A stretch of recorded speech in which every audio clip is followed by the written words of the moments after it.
Hello. It says it's not recording, but it looks like it's streaming okay. So I guess we'll see what happens. Hi. We're playing Sea of Thieves. I'm doing cargo runs. I've played quite a lot of Sea of Thieves. Probably too much. The guys have a place to put this. I'm not sure where it is on the sloop. I guess up here is fine. I've just been running solo. I'm in an alliance of 3 people, I think. There's a little trick with these. You can drop them as you land and it doesn't do damage. One of my crewmates, Odd Crayon, worked that out last night. He was jumping off the crow's nest and breaking his legs, but the rum came out fine. I got a rowboat. I've already done some runs already today. I didn't actually see where these are going. Wild treasures. It's all been kind of around here. Bloody plants. I can never see a thing. So I don't know if any of you have played Sea of Thieves. It's interesting. We'll talk about it a bit more later.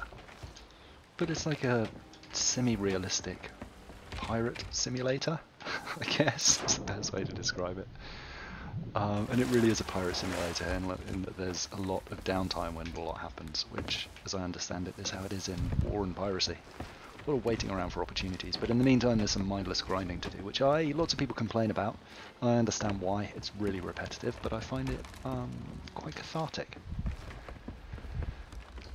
As for where I am, nearly level 10 Athenas. I kind of haven't really been paying attention to that. It was Pirate Legend a little while ago. I've got most of the commendations. The guys I sail with have got a lot more. The things I'm really lacking are like wood crates, cannonball crates, banana crates.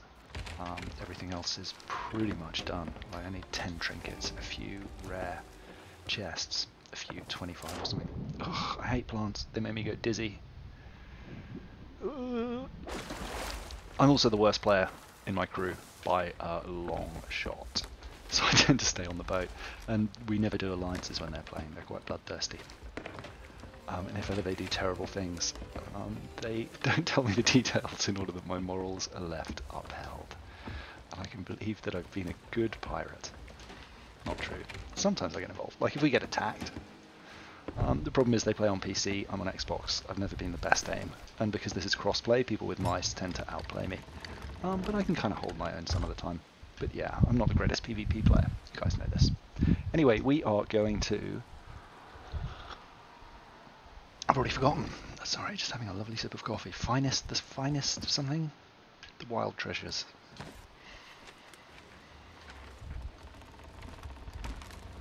Up by one of our friends, so we want to go northwest. Which way is the wind blowing, and which way are we facing? Here is the compass.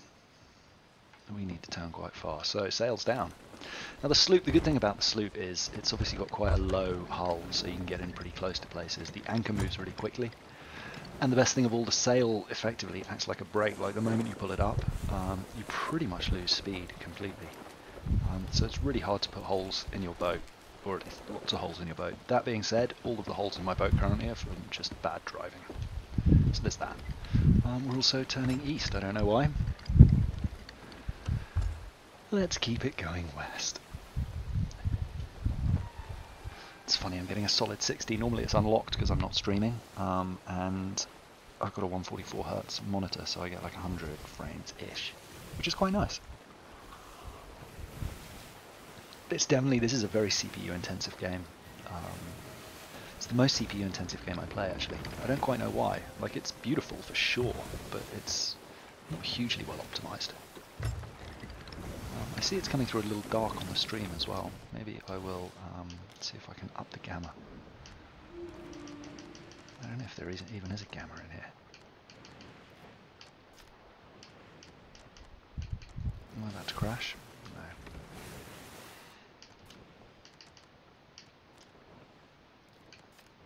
Yeah, I don't think there is a gamma. Oh, overcooked it also. Easy update. Thanks, easy update. I think the latest Wi-Fi drivers for the Crosshair 7 are busted. I updated them, the Wi-Fi card shut down, so I reversed to the previous BIOS, I don't know, whatever. And I looked up some reports, and there were some people saying the same thing on Reddit. So don't get 0804. It's the month for bad drivers, I guess, with the Windows update as well. Like, first of all, I was deleting user files because of some date glitch, and now it's apparently wrecking HP and Dell computers because of some keyboard driver. I don't know. I'm going too west. I need to swing more north. I've pretty much got all the sails and hulls and everything else, so if it ever turns to daytime, we can, if there's outfits you want to see or stuff you want to look at, we can do that. I should still have my rowboat. Yep. And we tend to, when we're sailing, at the beginning of a sail, just hit the random button on outfits to see what we get. Now with these plants, you need to water them. You can actually put them down in the water here, but the water probably needs to be a little bit higher, but you need to watch for their leaves going a little bit browny grey on the right hand side. If they degrade too far, you can't get them back. You can keep them watered. The cloth, you can't get wet, and the rum you can't jump around with, or it will break. And the commendations for the latest one are really dull. All the commendations, I don't know why I keep playing this game. Rare is so unimaginative with commendations. The legendary one is getting 200 cargo items in pristine condition. It's frustrating because their idea of replayability is doing the same thing again and again, rather than devising interesting ways to do it. Like they had a challenge to kill a whole bunch of skeletons with who were under the influence of various cannonballs, right? So rather than make it like, try and get 25, which would have been a challenge to get that many skeletons in one place all spawned together, it's just like, do 50 of them. Alright, I'll get 50 of them. Where are we going? That doesn't feel like we're going the right way at all. My sense of direction is pretty appalling. Yeah, more north. And it actually makes the map a bit cluttered when there are so many alliance ships on it as well. How are the sound levels, by the way? They seem to be fine. The game's down a little bit and my mic's up a little bit. But let me know if there are any problems. I'm trying a new mic too. It's a wireless one. And it's got like a cool thing on the side if I push it. It does a little bleep and switches off. I don't know, I was talking after I'd switched it off, so that didn't make any sense. And also probably pushing it makes bad sounds for you. So I'll refrain from doing that. And it's also, this is a weird game because the whole end game is customization, but so much of the equipment looks kind of the same. And like the guys I play with own everything. I've got nearly everything. I'm like just short of one of the Athena pieces, the hat. And I haven't bought the blacksmith stuff yet. I can afford it. I've got 160k, but I wanted to see if it ever popped up in the seaport, just out of curiosity. I keep swinging west, these waves are pulling me off. Or I just haven't been paying attention to where I'm going. The other thing you probably want to do is set your sails with the wind. Although in the sloop, if you can't get full wind, you're better off just squaring your sails completely. I'm going to hit this rock now. Brilliant. B Zombie 2007 1. Hi. Hi. How you doing? Yeah, so if the wind, you see the flag up there, that's pointing where the wind is, so what you want to do is square your sails, and you'll notice you get full billow. So that's about as fast as you can go. But if the wind, if you're going into it, you want your sails pretty much like that, and you'll actually go faster than partial wind. It's been tested quite a lot. We're not sure about a brig and a galleon. We think probably you keep those as close to the wind as you can rather than squaring them. But certainly with the sloop, square sails are the best. That's a shipwreck over there. If you can see those gulls, lots of them means it's a shipwreck, a few of them means it's barrels floating on the surface. We could investigate. I kind of want to get all this stuff delivered. I think there's a rogue galleon on the server somewhere. I'm not sure where. So I don't particularly, especially playing solo, I don't particularly want to be out of sight. But yeah, if you guys haven't played this, if you have any questions about it, let me know. I'm happy to answer them. And when we get to the next outpost, we can have a look at some of the different ship liveries. There's a pretty cool, so you've got two weapons. I'll talk about the mechanics for those of you who don't know. You have a sword, and you can pick from like a bunch of different swords. This one is obviously my favourite because it's limited edition. It came with a controller, but for some reason, there we go. And then I tend to run with a sniper. But you can also have a blunderbuss or a pistol. They only have 5 shots, and like the sniper has a crack before it shoots. They take a while to reload, and ammo crates are few and far between, so you've got to make your shots count. There's no such thing as a headshot either. You can kill other players. Every other player is an enemy, even though you can have alliances. It's built on trust. The guys I play with tend to break alliances quite a lot. I tend to honour them, especially when I'm playing solo. Where are we going? I feel like I've been thrown off course again. What the hell? Stop talking, start looking where I'm going. Omar, if you're watching, I know you're laughing at me. So Omar, one of the guys I sail with, jumped onto my near stream when I was doing very badly, and then teased me about it all evening.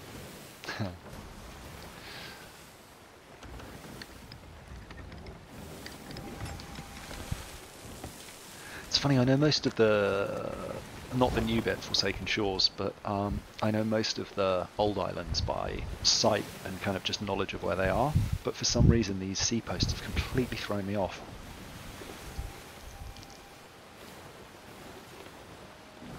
But I think it's just behind this rock. I need to go look at the map. I can't tell who's me. I'm there. Okay, it's way off. A lot more east. So it's by Old Faithful, isn't it?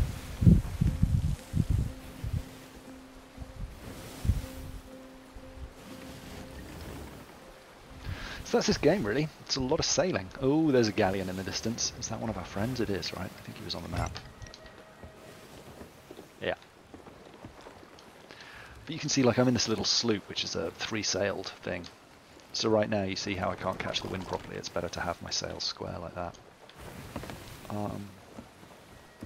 But yeah, they got 3 sails. You can have up to 4 people on them. 8 cannons, 4 either side. And 2 decks, so they're really good for Forsaken Shores because not every shot puts a hole in, unlike a sloop and a brig. The brig is the 3-man boat. I think that's the seaport over there. Sounds like they're doing Order of Souls, maybe. And again, just because they're in an alliance doesn't mean they're friendly, so it would be unwise for me to get too close, just in case they decide that I'm easy prey.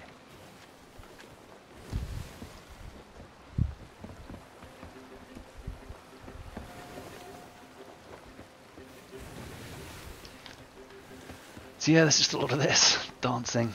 Oh, you have musical instruments, which you can play together. So you've got a concertina, I think it's called. This is a hurdy-gurdy, which is essentially a violin in a box, I discovered. And then you've got a drum, and you whistle. And if you play together, it actually makes pretty sweet music, because they all complement each other. It's quite fun. You can get drunk, obviously. And then you sort of wobble around. You're sick, you can be sick into the bucket and chuck it onto other people so they can't fight as well. It's funny, it's like it's got all the makings of a great game, but they just sort of missed a reason to do things.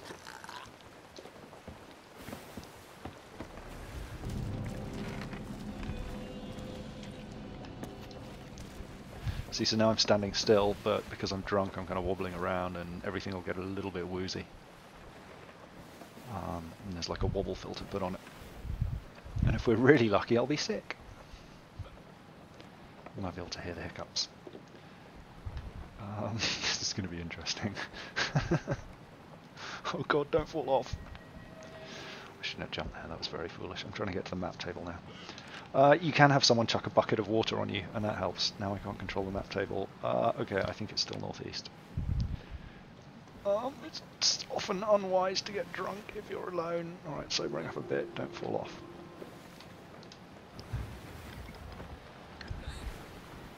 And the wheel's fighting against me as well, a little bit, like I've let go now.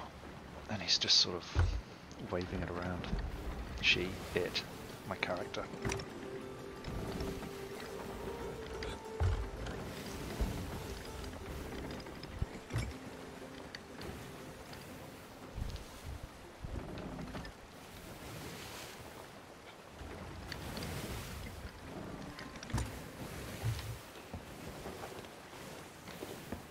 Alright, we've sobered up. Just get the map back. It's just off to my left. Really? Oh, right there.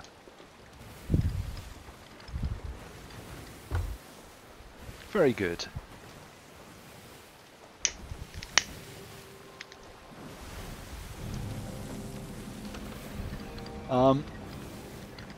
We're planning to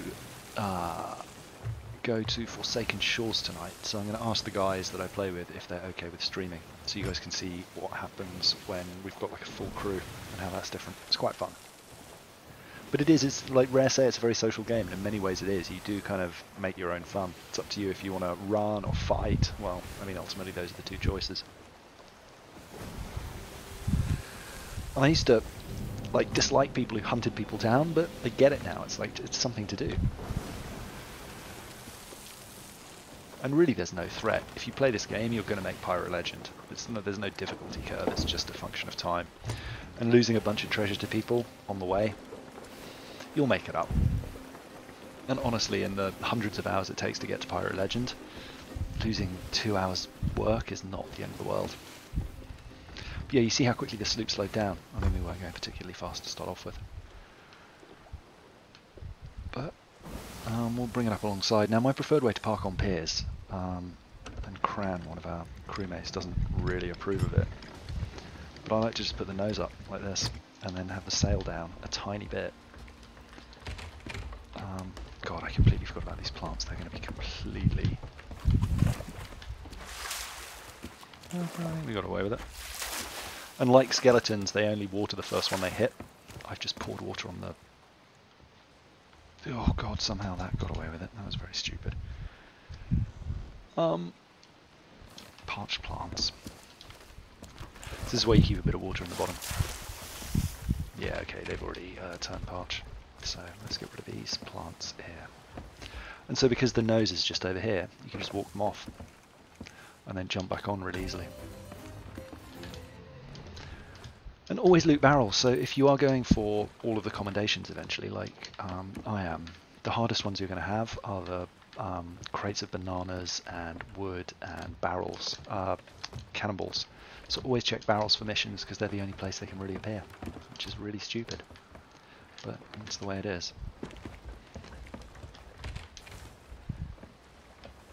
These plants, honestly, they make me dizzy. It's so hard to see what's going on. I don't quite know where to look. Hey Sporks, what are the options in terms of character customization? Good question. So when you first spin your character up, you get to choose what it looks like, and there's actually a huge variety of models. When it first launched, everyone was really annoyed because they created their character and didn't realise you couldn't edit their face or body style after that. So Rare immediately followed up and said they were working on a character customization thing, but that was like 7 months ago, and we've heard nothing since. But beyond the basic character model, and there's like all the way from fat to thin to tall, some really odd looking faces. You got hats, shirts, gloves, jackets. Jackets tend to go over shirts, so if you take that off you'll see the shirt underneath. You got dresses which supersede everything else. And there's some okay ones. And boys and girls can both wear dresses. You got belts. I kind of think all the belts just look really weird. I can't quite explain it. And you can't spin the character model, which again, super odd. Trousers, there's some kind of cool ones, especially some of the latest stuff that's come out. Boots, a couple of pages of boots, well, a page and a half. And there's stuff, like the Pirate Legend stuff, the Athena stuff has pretty awesome glows on it at night, but it also makes it really easy to see and be sniped. And yeah, so boots, and then on top of that you've got, oh, there's someone talking, I missed it. You got tattoos, scars, a title, which is based on your commendations. My favourite one for a long time was Merchant the Dawn Caller for delivering 1,000 chickens, but they nerfed all the commendations recently. You got the peg leg, hook, eye patch. Again, there's like a page. I've got a page and a half of all of these. Hair dye, which they recently introduced. I've gone with white. Bunch of different hairstyles. Facial hair. I tend to go with this bushy moustache. Is it that one or that one? And again, you can put moustaches and beards on women. And then that's everything. And again, there's a random button. But I tend to keep my stuff here different, are the same, and then my clothes different. I'll just randomize them each time I load up a mission. You've got equipment, so buckets, compass for like the number of steps for digging chests, musical instruments, this is the hurdy-gurdy and the drum, a lantern for when it's dark and also for skeletons, some are resistant, a spade for digging treasure, different tankards to get drunk, pocket watch to tell the time and the date for deliveries, spyglass, speaking trumpet for talking to other ships. So yeah, there's a bunch of stuff. And then on the ship itself, oh, hello! Hopefully he's one of the Alliance. Oh, we're not at a thing. But on the ship itself, is he just stealing all my treasure and selling it? No, it's all down here. Sorry, what was I saying? If you get to an outpost, you can change the livery on the ship. So you can change the hull. Oh. You can change the hull and the sails and the figurehead. And I've got the Pirate Legend figurehead. It's like a unicorn. Is he really selling my shit?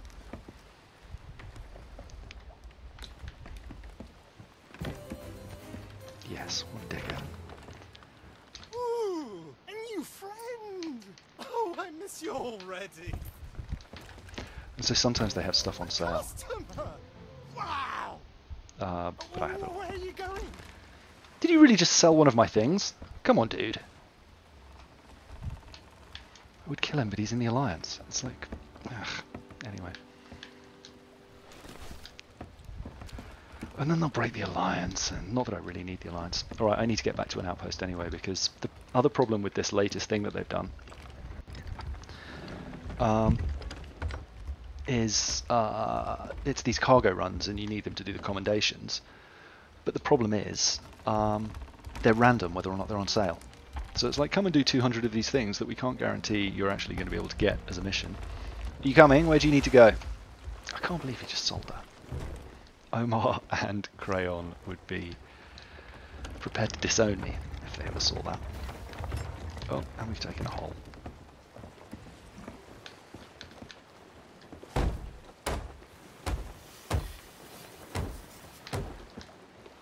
Oh crap, did I forget a plant? Oh well.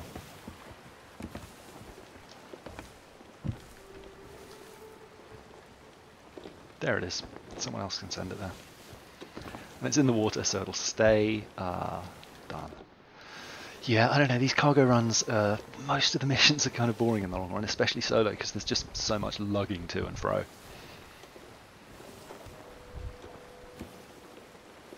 Right, I should probably get a heading. I'm going south. We should come to Daggertooth pretty soon. Yeah, okay, there's Daggertooth.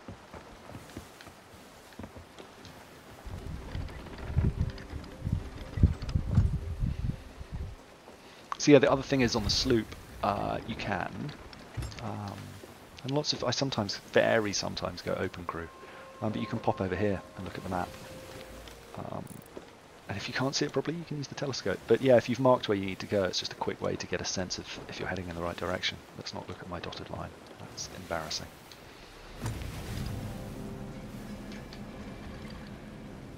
I seriously can't believe that dude sold my thing, but then I forgot one, to be fair, so...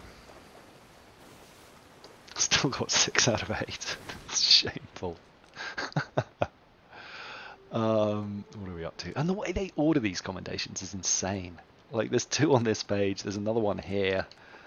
It's just frustrating. 113. Okay. And then they have to have one for the actual commendation and then another one for the title. It's just weird. It's like their attention to detail is... Their attention to detail doesn't quite match their vision. Like, they've just introduced these NPCs and these sea posts that you deliver stuff to. And, like, it would have been, I feel, pretty easy to move them to the nearest campfire at night time, for example. Like, not far, just a little bit. But, like, what about when sun sets? They just walk 3 feet to the campfire and sit down there instead. And it would just give a little bit of a sense of the world being interactive in some way. As it is, they just stand there. They ignore skeletons. If volcanoes are going off, I presume they're ambivalent. I haven't been over there yet. And sorry, I'm ranting now. But like on the quests that they do, the build draft adventures, So this month you had to go and talk to a dude on Liar's Backbone who sent you to whatever the new outpost is called to talk to a woman outside the tavern. And then she sends you to find some skeletons on different islands with some clues. And it's like, well, why didn't they use the riddle mechanic there? She could have given you a riddle map, and it's like, climb to here, and then take 10 paces that way till you find this. And then 100 paces that way towards the, I don't know, the boy on the beach. And you'll find the skeleton, you know, on the path. But instead it's just go here. Alright, fine. Here is Daggertooth.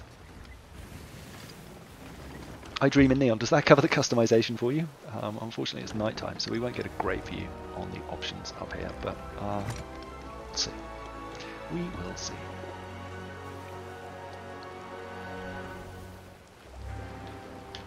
And you got lanterns all over your boat that you can turn on and off, and people used to think it made a huge difference because you were stealthy at nighttime and you couldn't be seen, but the problem is, every boat on the horizon, you can see the sails pretty clearly.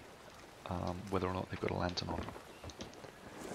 So again, like, you can dock here. Is this even the right dock? I think this is the full stock. Daggertooth is on the south. So no, this is the full stock.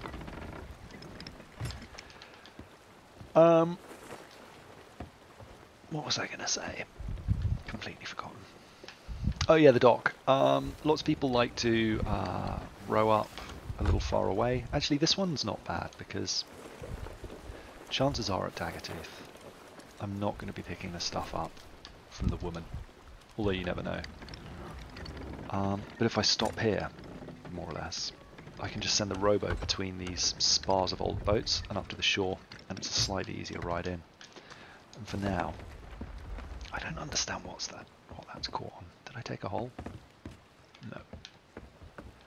But for now I can just, well, in fact I can just cannon over. So you can get in cannons and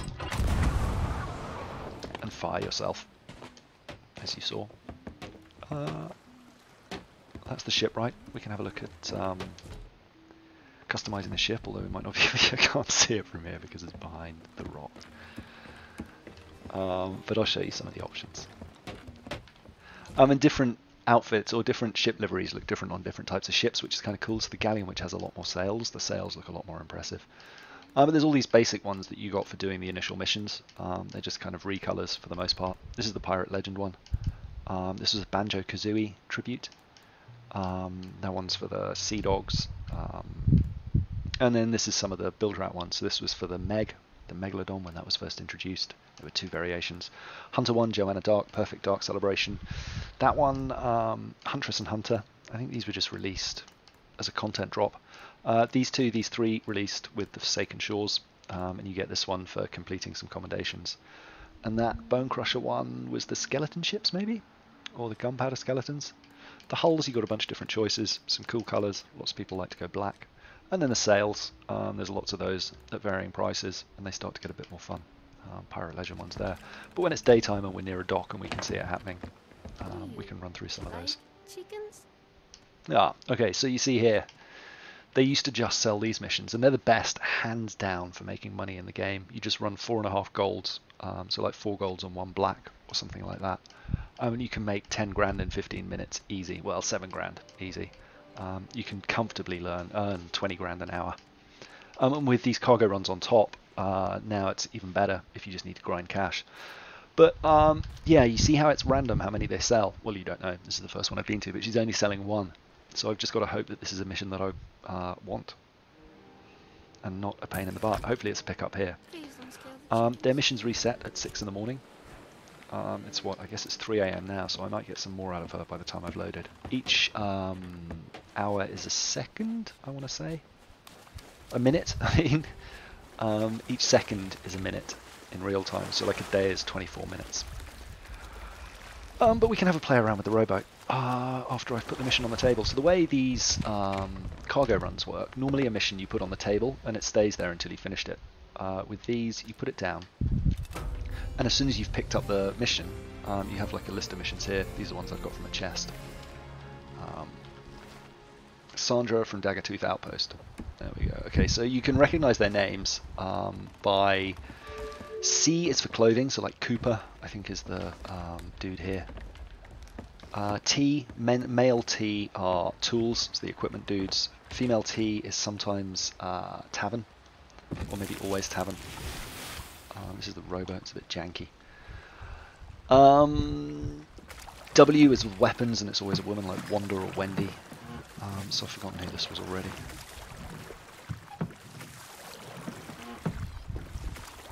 Terry here, I think, is the shopkeeper. Oh god, I'm sitting. Yeah, it's glitched. These are kind of annoying. Sometimes it just sits you in the middle of the boat, so you can't actually see what's going on. It's like, why do I keep playing this godforsaken game when it's so broken?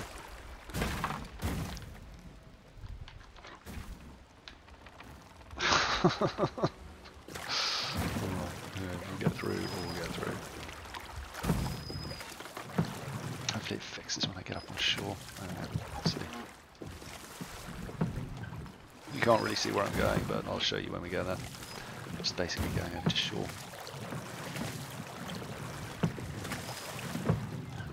This is actually the first time I've had it. The other guys have said that they've seen this a few times.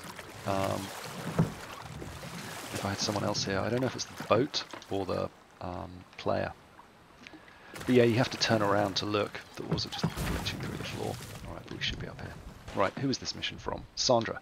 So Sandra is generally S or Shelley or Sally. They're the shipwrights, the ones who let you change your ship livery. And they're over here on the pier.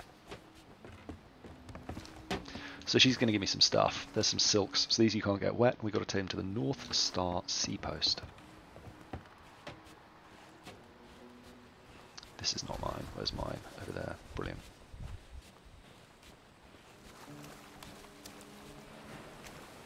Might be because it's broken and kind of sinking. I don't know.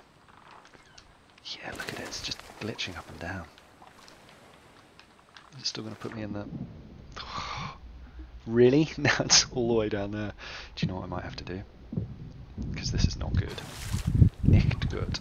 Look at that. That's glitching like hell. I'm just going to leave it behind. I'm going to bring the boat around to the pier. And then at least we can have a look at the liveries at the same time. So there is a special move you can do. If you hold the block button and then do a sword lunge, you'll do a leap into the water and get like a massive boost of speed, which can be useful in a whole variety of situations. You can do it on land, you can do it, like, actually you can do it from the top of, is this Galleons or Daggertooth? You can do it from the top of Galleon's Grave onto your boat, almost, if your health is full. Yeah, it's such, like, this game is so beautiful in daytime, and the different zones have different, stupid shallows. The different zones have like different weather patterns. So this place is quite cloudy and a little bit grey. If we head up northwest towards Sanctuary and Golden Sands Outposts, it's like beautiful blue skies and gorgeous sun. This is going to get a hole. Alright, I'm just going to dump anchor here. This is pretty much the worst place to park in Daggertooth, actually. I've done a really stupid thing. You'll see why. And genuinely, it might be quicker in the long run. Is there a little bit of water left down there? Yeah. It might be quicker in the long run to move down. So Daggertooth has the longest pier of all of the outposts. And it's just a pain, because whenever you're carrying anything, it's just so far to run. Like, so far. But if I turn it left, we should push off. So as long as you're going slowly, I haven't really been going slowly enough, but as long as you're going slowly in the sloop, you can't really take damage. So I can put the sail down like that and it'll just poodle us down. Should have really gone around the other side. But we'll come around here.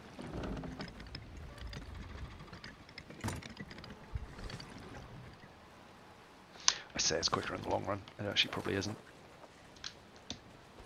Oh god, especially if I drive like this. So the sloop, the good thing about the sloop is the moment you bring your sail up, you do pretty much break. I think I've said that 5 times now, but...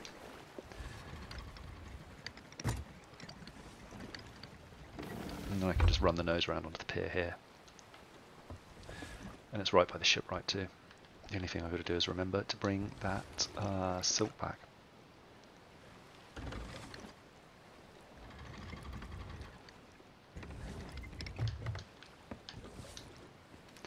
if I just leave the nose down a little bit, like, or the sail down a little bit like that.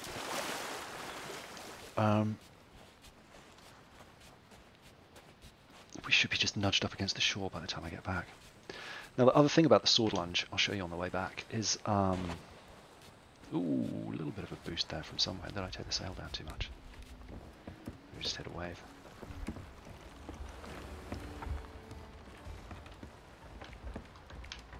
There we go. Walk straight on without any trouble at all. No, there's no holes. Is there a hole at the back? There is no hole at the back. Make sure the wheel's centered, otherwise she'll slowly turn and try and push off, and you'll end up having to chase your boat, which is never good. Yeah, so here are some of the options. The sails kind of, I can't really put the sails down at the moment. The sails do kind of stand out, but in some lights they don't really look the colour that they claim to be.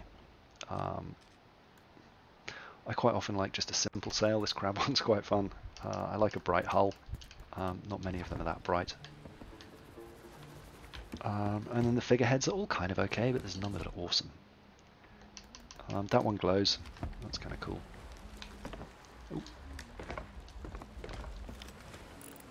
There you go. But yeah, if there's any outfits or any sets you want to see, let me know. Let's get the rest of this stuff from her. There's also crates everywhere, so these have supplies for your ship. By default you start off with 20 or 40?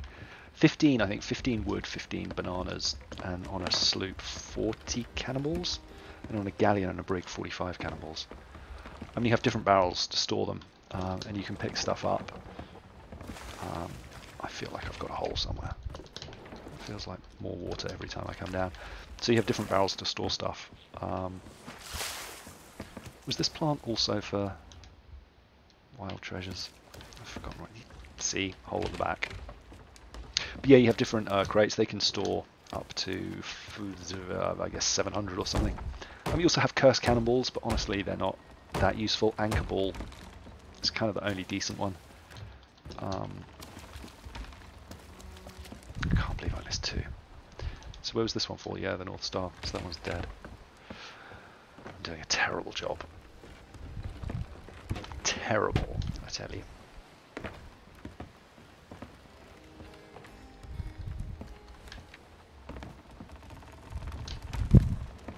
And yeah, in the barrels as well, you sometimes find quests. And they recently changed barrels. Barrels used to only have one type of thing in them. Now they can have, that's a cursed cannonball, grog ball, I think. Now they can have multiple types of things. So you never know what you're going to get when you open it. So that's got bananas and wood. Wood. And then some of these things are also crates, but I always forget exactly which ones you can interact with. But Daggertooth, despite having one of the worst piers to dock at, has one of the best supplies. Because there's a whole bunch of stuff, as you saw just there, those barrels, and then a whole bunch more down here.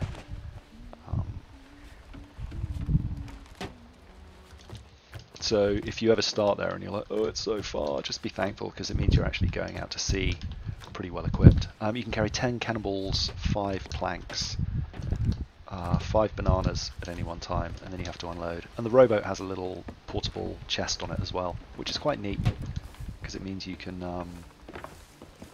kind of supply from the rowboat and take it back to the ship, instead of constantly having to ferry back and forth.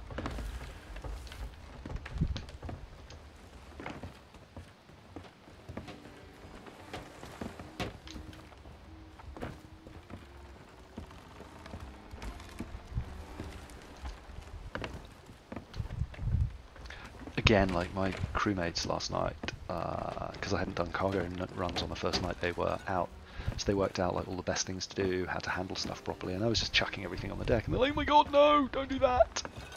Like, why not? Because this can get rained on. If you put a bit of water in the bottom, you can just set the plants in it, you don't have to worry about them, and then you put the rum up the back by the driver, so you can keep an eye on it. But the rum's actually... The rum is one of those things that it's either going to be absolutely fine, or you get hit once by a cannonball and it's all just completely gone. Or the meg bites you and it's wrecked. I don't even think rum's worth running, honestly, but like half the time it turns out fine. So And I think Crayon counted. You get 8 jumps, I think, with the rum before it cracks. If you're really nervous about it, you can. Is that everything, Sandra? Okay. If you're really nervous about it, your quests should have reset. And brilliant, no cargo runs. That's super annoying. I'm sorry, what was I saying? Yeah, it's completely gone. Oh yeah, 8 jumps.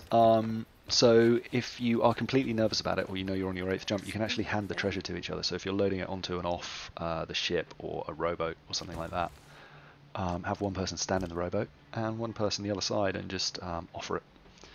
Now you might be wondering why I'm buying an Order of Souls mission. Also, the amount of time it takes to count these.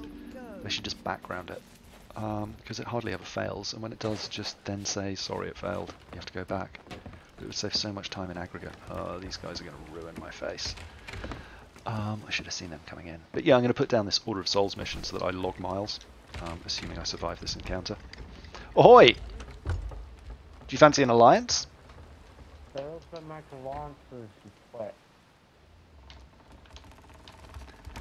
want to make an alliance? They're talking. I don't think they're a coherent crew. Maybe they are. I don't know. I saw one down in the water there. I've scuppered myself though. This is the only problem with this dock. It's a little bit hard to exit. It's the flip side of being in there. They're running trailer. Hey dude, how's it going? That's that guy from earlier.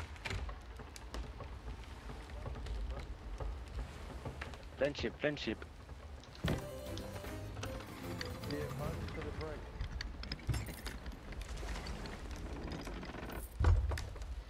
Let's turn it the other way. Oh. Well, thankfully, they're not being aggressive, so that's something. I should be able to back out this way. Always turn left. I know this. Oh, they are actually in the Alliance. The flags are messed up, because they're clearly selling stuff and I'm getting things. Yeah, look, they're right next to me. Alright, where are we taking this? Hello. Hello! Lord of Goat. North Star Seacoast. Yes, how can I help? Lord of Goat. Hello. Hello? You're a female with a beard. Yeah, the hormones are kicking in.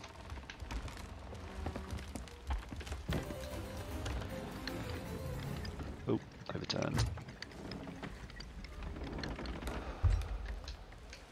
There is a way to make friends. If you do that, it brings up like that Xbox interface, which is kind of annoying, but it's like a shortcut to making friends in the game, I guess. There we are. I have a lovely new If friend. you come across that kid outlaw, you can kill him. He's on our team, but he's a twat. Okay, noted. I'll keep an eye out. So I need to head north.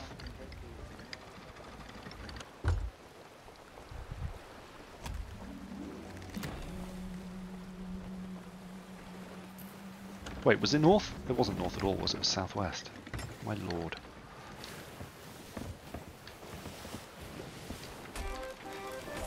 Yeah.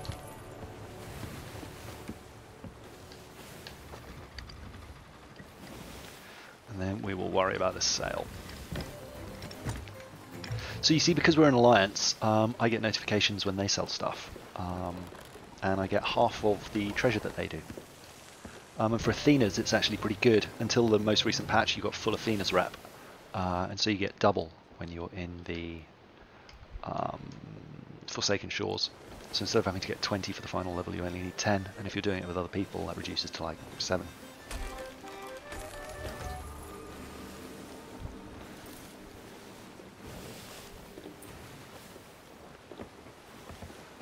And again, because we're going, see how the wind is blowing pretty much onto the sails, the quickest thing is to square the sails here. Lots of people will say turn it that way because then at least it's getting partial wind, but we've chased a lot of people who do that without sails square. Always catch them. Okay, see how we're breaking into a new zone here, and the weather's kind of changed. The sky's got a bit lighter, the sea's changed colour a bit, it's a bit happier here. Here's the crab sails.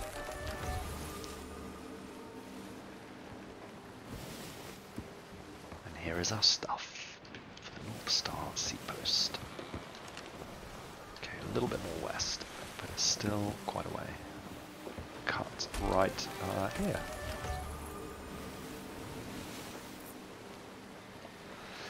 And that's the thing, that guy in the Alliance sold one of my things, and it's annoying because it was a commendation that I wanted, but in the big scheme of things, one, is not the end of the world, and the Alliance has paid off. That's why I didn't attack him, because A, it probably would have ended badly for me, and B, if they'd broken the Alliance, I wouldn't have got any of this treasure. So, right now I'm less focused on the commendations, I just need cash. I need like 500,000. Well, I actually need 2 million, but 500,000 is my first goal.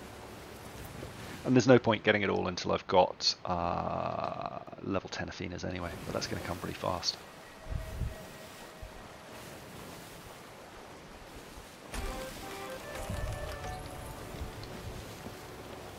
So yeah, your tools, we haven't really covered those. The instruments, I guess, the watch, that tells you the time, both, and the date. So when you have deliveries, they have a date attached to them as well. So the 11th is the number underneath the middle of the clock, 5 there. Just above the 6. You have, what else? The tankard we've covered. The speaking trumpet. It's kind of interesting when it came out because you use it to communicate with other ships, but it doesn't actually throw your voice that much further. It just adds a sort of tinny effect. But it's fun and silly. The spade. Use this when you get a treasure map. Have I got any treasure maps active to show you? No, just a riddle. There's riddles as well. So you go to the island and follow the signs. When you first hit landfall, the second clue will unravel and it'll be find like some landmark and do something like play music or light your lantern. Talking of which, let's let go of that. You have your telescope, which gives you long distance. It doubles up on the sniper rifle, has the same effect. On the Xbox, you only have 3 shortcut buttons. So I've set mine to instruments because they calm snakes. It used to be telescope, but I realised I had telescope on the sniper, and I have that equipped most of the time. I have bananas, pushing right. I should really move that to the stick so I can use them during combat more easily. But yeah, cannonballs, bananas, musical instruments. And then you've got a radial menu for the most common items, and getting to X gets the less common. On the right bumper you've got missions, and if you get more than 8, there'll be a prompt like on this one, the X, to get more. What else? When you get a mission, you can hold it up and see what it is. You can also show it to people. If people don't have voice, you can be like, let's do this mission. It's quite fun because each of the items has these contextual chat menus. Time to move. Time to pick a new voyage. So the time to pick a new voyage one is actually massively counterintuitive. The rest of them are all quite good. So if you're holding cannonballs, we have plenty of cannonballs. Storing cannonballs, take some, we're low, reloading the cannon. If you're on the wheel, it's like need a compass bearing, raise the sail. It's not so essential in the sloop, but on the bigger boats when you can't see where you're going when you're driving, you definitely need, if you don't know the map, someone to call out the locations for you. It's really important. And also someone to trim the sails, because on the bigger boats it's more essential to keep the sails pointed in the right direction. And you kind of want someone on the wheel the whole time, because the waves can kick you about a bit, knock you off course. I assume this is where we're going. I didn't actually notice the text when it came down. Yeah, we're good.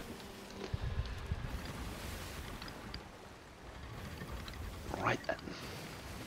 See, and the other thing about these seaposts is, normally when you come into an island, the waves lose all their chop.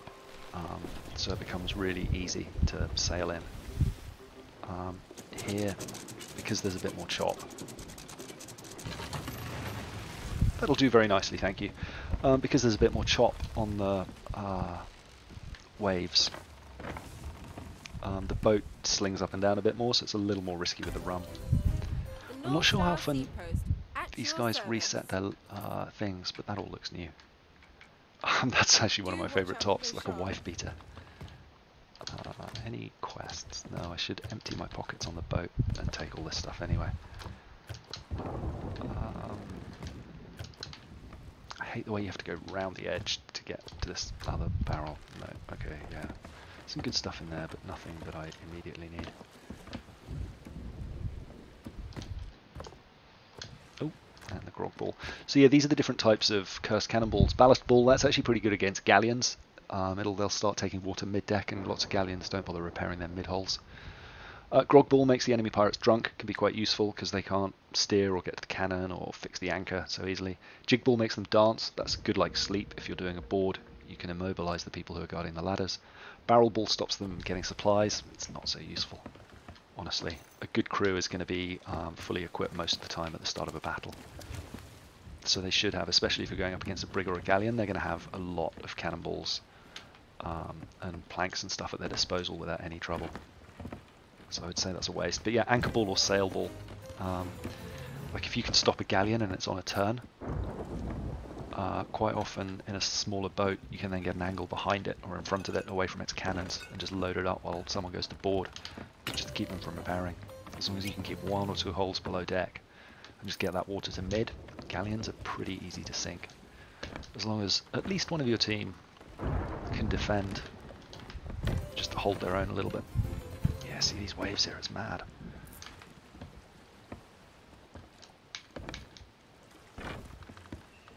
And now this is the annoying thing about cargo runs. And normally I would just hop server, like quit and reload to get to an outpost. But because of this alliance, it's just giving me a little bit of extra money. Cargo runs are not good for money. You'll see for each of these I get 350. And at Legendary you get 8, I think, on every mission, maybe 7. Is this everything this time?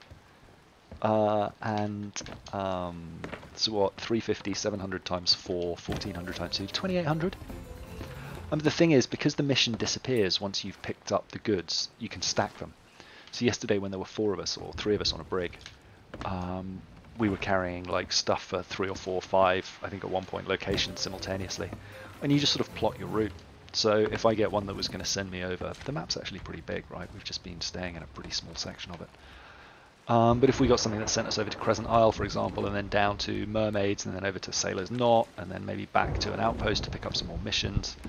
So, and the Forsaken Shores are this new chunk of the map. It's really weird the way they've done it. So there's like a big bit missing there. And then this is all the new stuff here, this bit that's sticking out from like here, all the way over to here. And it comes all the way down. And then there's a bit sticking out the bottom. It's like, why didn't they just shunt it up and align it? It's so weird. But if you sail out of zones, you go to this place called the Red Sea and your ship starts to just fall apart. It'll get holes and slowly take on water and eventually just sink, and there's nothing you can do about it. I didn't unload my pockets. Did we get all the stuff? The lantern you can hold up to see stuff when it's dark. It's kind of useful. The sun's actually just stopped shining in my face, but I normally use it quite a lot at night time. This is this thing that, yeah, this plant that we never got delivered. Chuck it in the water. There it is. But yeah, I think we're basically going to go... I didn't unload my pockets at all, did I? I unloaded cannonballs, wood, and bananas.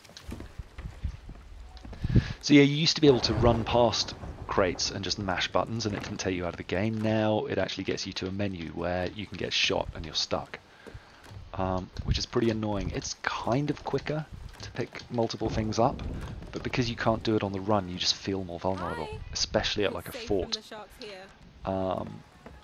where, yeah, if you've just got skeletons up your butt, you can feel very exposed. Alright, full pockets. Let's get on the move. Wow. Failed to jump. Pretty special.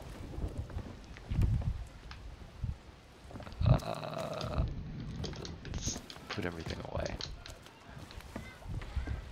So you can see I'm getting like the muscle memory to just ride the menus. But the problem is you stop noticing, oh, we got a storm coming in. Okay, I need to get away from that. All my...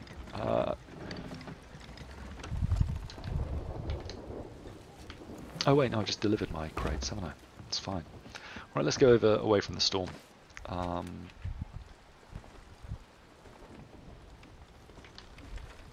This is us. It's Cannon Cove. Let's go west to Golden Sands. Is that going to be straight into the storm? Yes. Alright, let's go. Maybe south to Plunder. Oh, and I bought that Order of Souls mission earlier that I never put down, and I was going to explain why. So one of the commendations is for miles sailed, and Order of Souls is my lowest. I've only done 586 out of 1,000. So if ever I'm sailing anywhere and I don't have a mission down, I'll just... Did I put the anchor down as that? Yeah, brilliant. I'll just put an Order of Souls mission down so I'm logging miles, because 1,000 miles is not going to be fun, although 250 completed voyages is going to be even less fun. What do we say? Plunder. Just get south.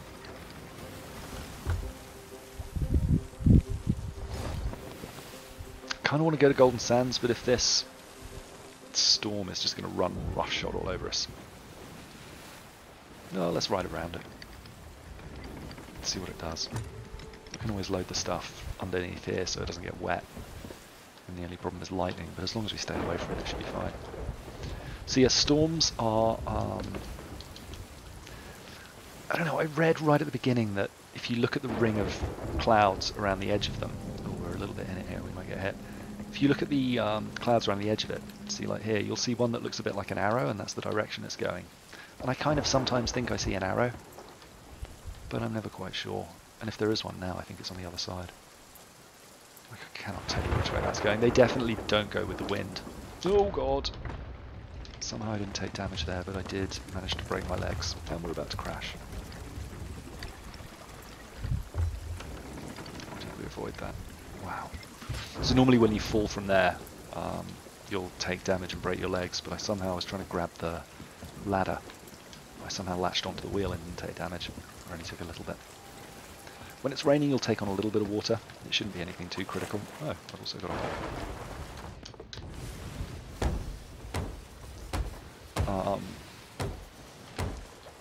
But yeah,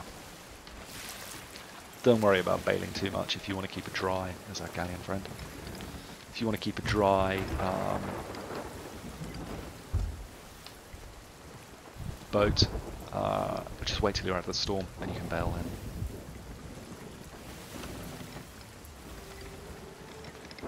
I'm pretty sure that galleon's our buddy.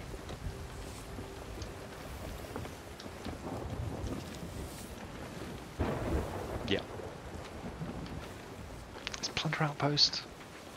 Golden Sands is still closer, although I've got the wind. Have I? No. Yeah, let's go to Golden Sands, we got the wind. It's just over there.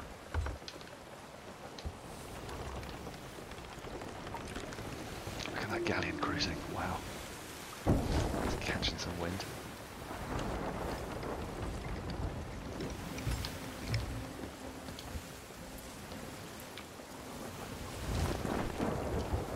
Oh, it's coming in hot. Is it friendly? It's friendly, right? Yeah, it's our buddy.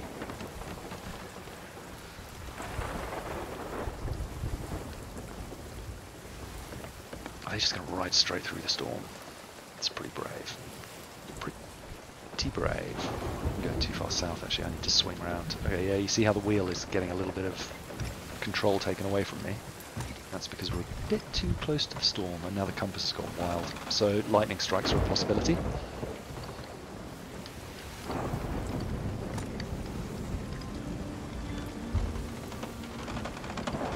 And now it's slow to turn, so I'm fighting a little bit.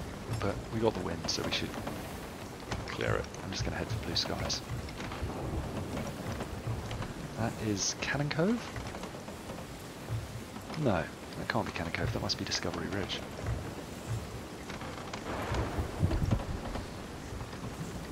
Yeah, this was a poor choice, I think. It looks like the storm's coming this way. Should have trusted it. Couldn't see the arrow, so it must have been going away from me.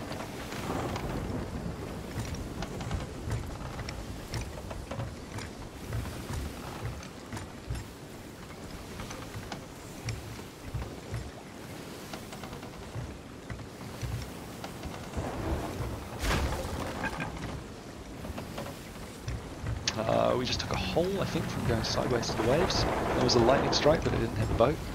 This is really going... I think the storm's just chasing me. That galleon's riding roughshod through it.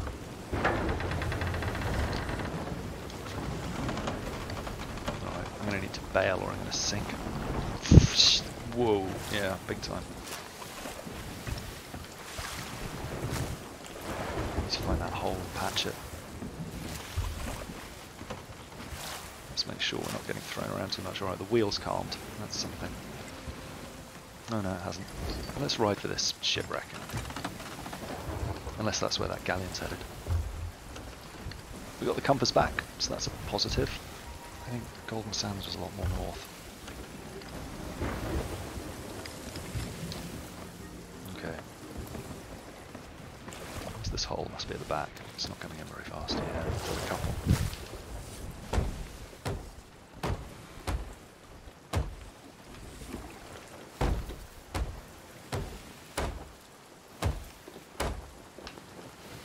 It's still raining on us, I think, so I'm going to get this bucket of water. Yeah, there's still rain coming. Just keep a little bit of water in the boat and cut a little more north. Okay, that storm's left us behind. Yeah, you see up here, there's the sun and the sky. It's just a lot more pleasing in general.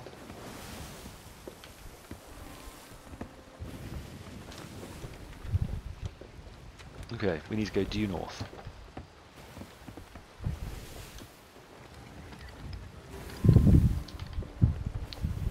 Which is goodish.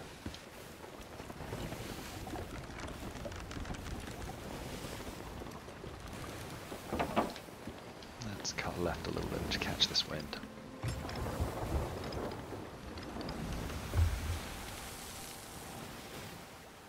The brig, as long as you're not going to Forsaken Shores like the new part, the brig is probably the best ship. Just because the speed that it gets from that one massive back sail.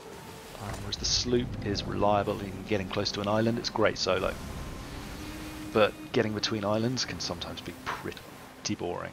How did that galleon fare? Still washing around there somewhere? Oh, it's actually going to Wanderers. Okay. But there's Golden Sands dead ahead. Do you see the arrow for the storm? I don't see the arrow for the storm. Could that be an arrow?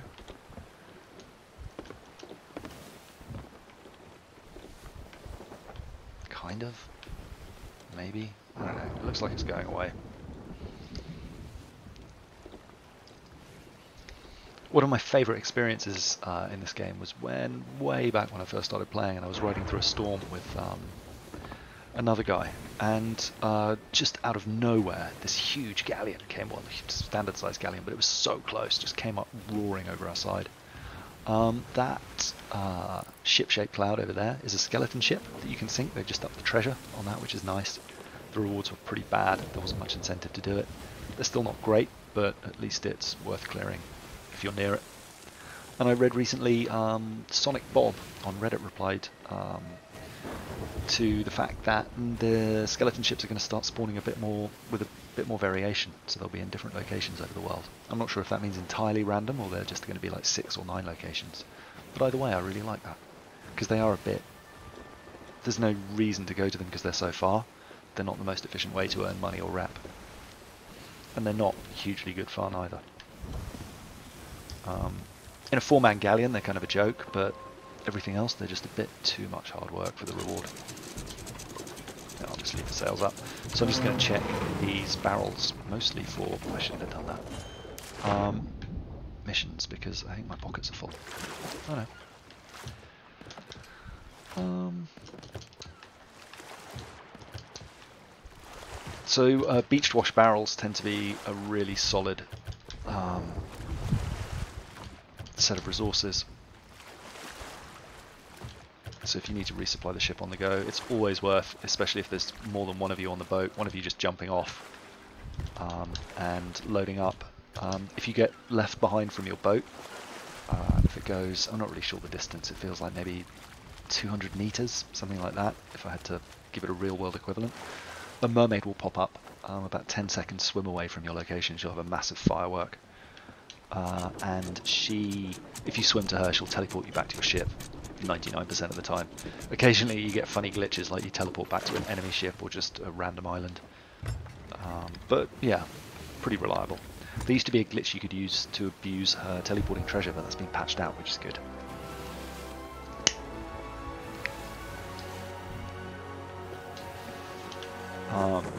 Right, Golden Sand. So I've got a mnemonic, I think that's how you pronounce it, for each of the outposts. And my friends take the piss out of me.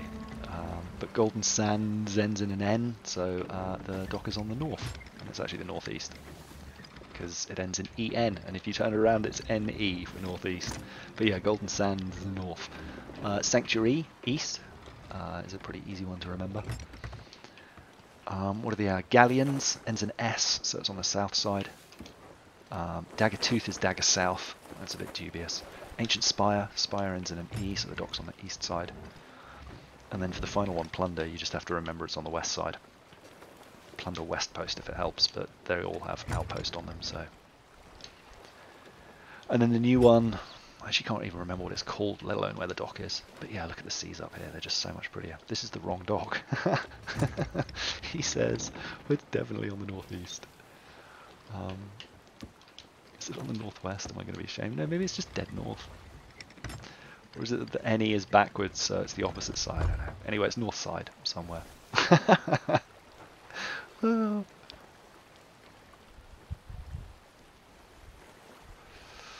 My excuse is going to be that I've spent the last month in the Forsaken Shores. Yeah, there it is, northwest, but close enough. The other ones I promise work. Sanctuary East. It's actually northeast for Sanctuary. A little bit. But if you come in on the east, you'll see it. And now watch, she's not going to have any missions for sale, and it's going to be super annoying, at which point I might just jump server. I mean, the Alliance is great and all, but I kind of want the commendations.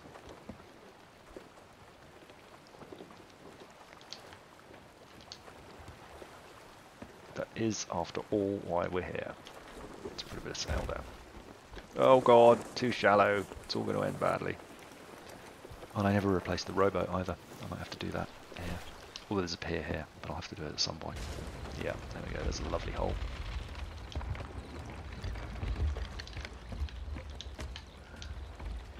I probably could have saved that, honestly, but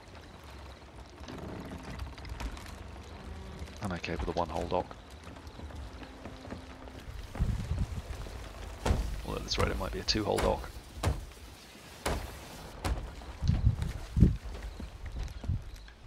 There we go. Alright, please have some missions for me. Time's precious. Cargo runs 3! Hurrah! Finally! Now I just have to wait 17 minutes while they count my coins.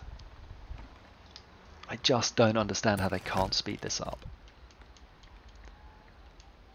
Like, it's okay to do it locally. It's not going to break the game if people hack the number of missions they have.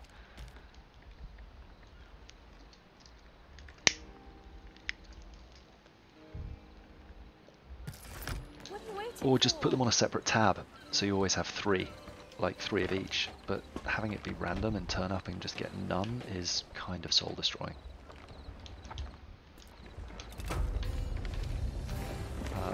Okay, that's from Mavis. What do you got for me, Mavis? Ah, plants. Right, let's try and get on this post blind. There we go, there's one. Hurrah! More plants, my favourite thing.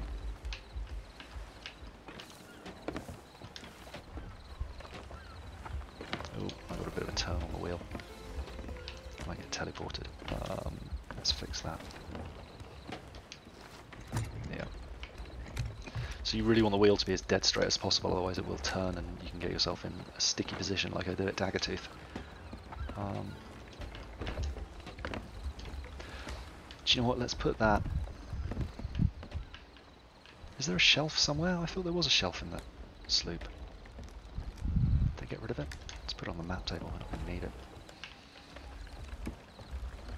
Then at least it's a little bit raised, although I'm worried it can get splashed through the back or something. I genuinely don't know where the best place is for this.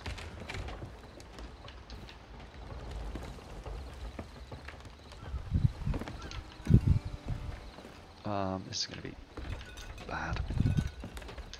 So the way you should probably deliver rum is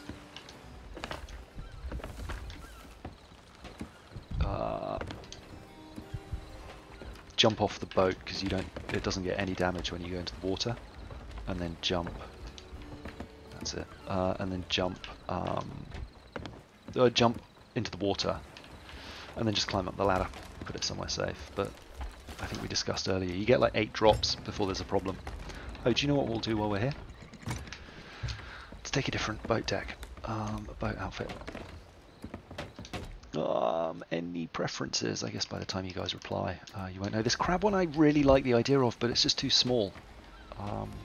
It doesn't really, you'll see the others in comparison are much larger. Like I think the Kraken one's the largest, so it's a ridiculous comparison, but it comes out so much further, it's much more noticeable. The Meg one has little glowing eyes, maybe keep that. Hull-wise, Pirate Legend. Doesn't kind of stand out much on a sloop, it'll look better in the light. And then sails, let's try something else. They're kind of all quite dark. You'll see when we get going. But yeah, this part of the anchor ball, perfect. Even on a one-man sloop, if I don't want to get into a fight, it's a good way to escape, especially against a galleon. Because again, if they're on a turn when they come at me, am I going to make that? Yeah. If they're on a turn when they come at me and I manage to get an anchor ball on them, it'll throw them off. They'll have to raise the anchor. They'll have a big old turn to try and realign, and I can just disappear upwind. So it's a good escape tool if nothing else. Am I doing it again? Do I want to turn left? Or is it going to grind me against the back? That presumably was my cannonballs, gunpowder to galleons. But I think 90% sure that my gunpowder's done. Yeah, I think it was done even before the nerf. It wasn't that much less.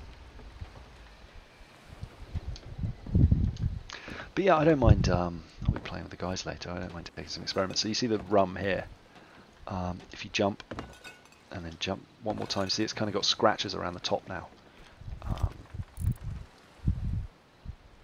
It's taken like superficial damage.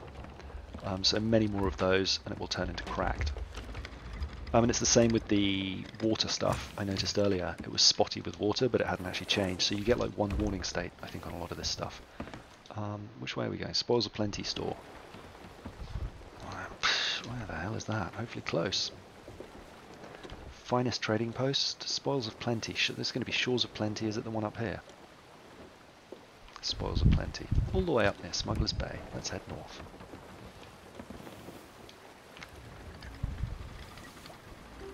Up past Sanctuary. Are we going to be with the wind? Is that going forward? Yeah. Okay, the wind's with us as well. That's quite nice for a change. It's like a running joke, but whichever way you want to go, the wind has just changed under you. I can put some lanterns on. Let's see, have we got any Alliance people nearby? Because if we have... No, they're all behind us. Okay, so any ships I meet ahead are likely to be enemies.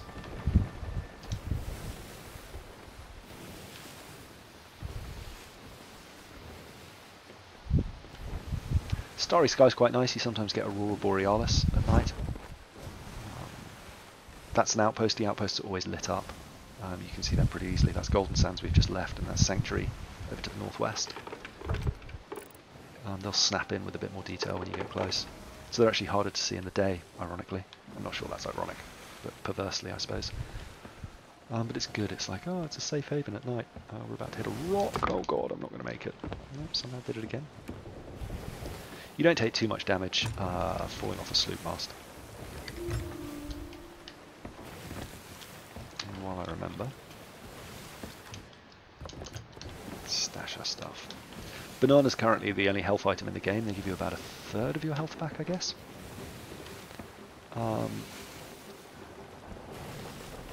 Yeah, you can carry 5, as I mentioned. Have we still got a hole? Or is that just rainwater that's come in? I should have put the plants down there, really. That was stupid. Is that completely dry now? Yeah, oh well. Well, let's try something. Nope. So, sword launch off the front of the boat. Get my bucket, hopefully. Pick it up. Watch the ship come in. Mash the button and get back on. And if I hadn't made that, I could have got the Mermaid, but let's move the cloth away to make sure these are just plants. An alliance friend is selling stuff. Wait, am I missing stuff? Where have I put? Who knows? I thought I checked to see that I got everything. pulled a bit east. Is that okay? Nope.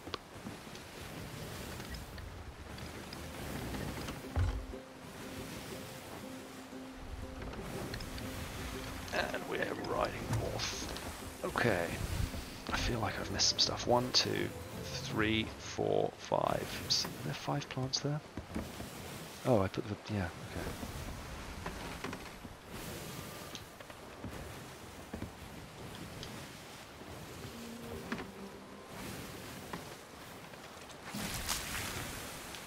And so that water will now just go down below. Are we about to crash into anything? No. But it won't necessarily fill the boat. But you do have to do them individually. I think they're all fine though, to be honest. I don't see any brown there. Oh, maybe turn west a bit. Slash turn west a lot.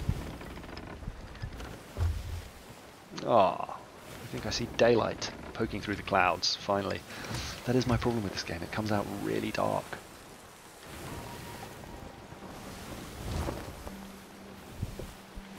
That feels like a better heading.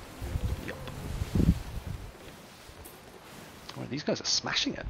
And I've made about, well, I haven't made that much, 20 grand this afternoon, a couple of hours. It's not great for a 3-man alliance, really. There's many, many more efficient ways to make money. Or is it build rats? What are we up to? 121. Vuk Radovanovic. Hey, unfortunately I have classes starting much earlier, so I can't stick around. Hope you have fun. Thanks, dude. Yeah, I mean, Sea of Thieves, as I was saying. I'm not sure it's a game you really... I don't know, I'm being unfair. I play it a lot, so it must be fun on some level. But it's a weird sort of fun. A slightly masochistic sort of fun. And I love Rare because they have such vision for the game, but they just seem so incapable of delivering it. And I wish they would just find a way to be able to continue delivering the game they're delivering, because I think it's good, but manage people's expectations better. Just be honest and say, look, you know what guys, this is kind of basically an early access game. We're calling it like a, I don't know, expansive, progressive, open world adventure, or I forget what they call it, a swag or something. The super wide, amazing game, I don't know, whatever it is. Sea-based, it doesn't matter. They're calling it a thing, and they're trying to define a new genre, and I think they should just be more clear about the fact that it's kind of a beta. And stuff will break, and it's not always going to be great, but it's okay because they're pretty much always patch stuff within a week, sometimes too. And while it's sometimes game breaking, more often than not, it's actually just funny. And do you know what? This game, if it's going to be around for so long, if it's down for a day or unplayable for a day, while they get a hotfix out, it's not the end of the world. But they just need to be more transparent about it, because what they do is promise stuff and then miss a deadline, and then a day afterwards they're like, oh, so yeah, you know, it wasn't ready, and that's cool, we're delaying it by a week. And it's like, that's fine, but you must have known this a week ago. You must have had some realization that it wasn't going to be ready. Where am I going? Hard left. But I rant. It's, yeah, I like it. It's peaceful, and it's calming, and it's just a fun adventure. And because of the PvP element, and you choose how much you want, like this server's pretty chilled, and it's relatively easy to hop server until you find a one with just people happy alliancing. But if you want, you can PvP. And it's sort of these bouts of delivering treasure, and then you see a sail on the horizon, you're like, let's chase it down, and everyone kind of gets together, and you're trimming sails, and then you catch them, and a couple of people board, and one person going down, and you've all got your jobs, and it feels like you're a real crew. And in that sense, they've really made a game where you can cooperate in different ways and still feel useful. Like, I'm awful, as you've seen, at sailing, at directions, at finding treasure. But actually I've become a half-capable combat sailor, although last night was a mess. Because I was trying to fight a galleon like it was a skeleton ship and expecting it to turn us quickly, but it ended up almost shredding us. Yeah, so like my crew will be the ones who jump over and board and try and lock holes. I'll stay on the ship and fire some cannons and maybe go down below and repair, help bail. And you become pretty efficient, you know, someone's down below repairing and it's like, need a bale, need one bale, someone comes down and grabs an extra bucket just to tide them over. And it becomes almost like a sort of mini survival game, each combat. It's like, what have you got to do? What's the thing that needs most attention? Everything's always a little bit under triage. There's someone trying to board and there's a hole in the ship and the water's coming up and you need to get cannonballs and you've run out of bananas and you've got half health and one of your friends is over on the thing and now someone's died because they got a good cannon, and it's always unpredictable skirmishes. So yeah, I think that's probably my favourite thing about it. Surprisingly, given how much I don't value PvP generally, I've parked a little bit far away here. I might have to turn for that. Cloth.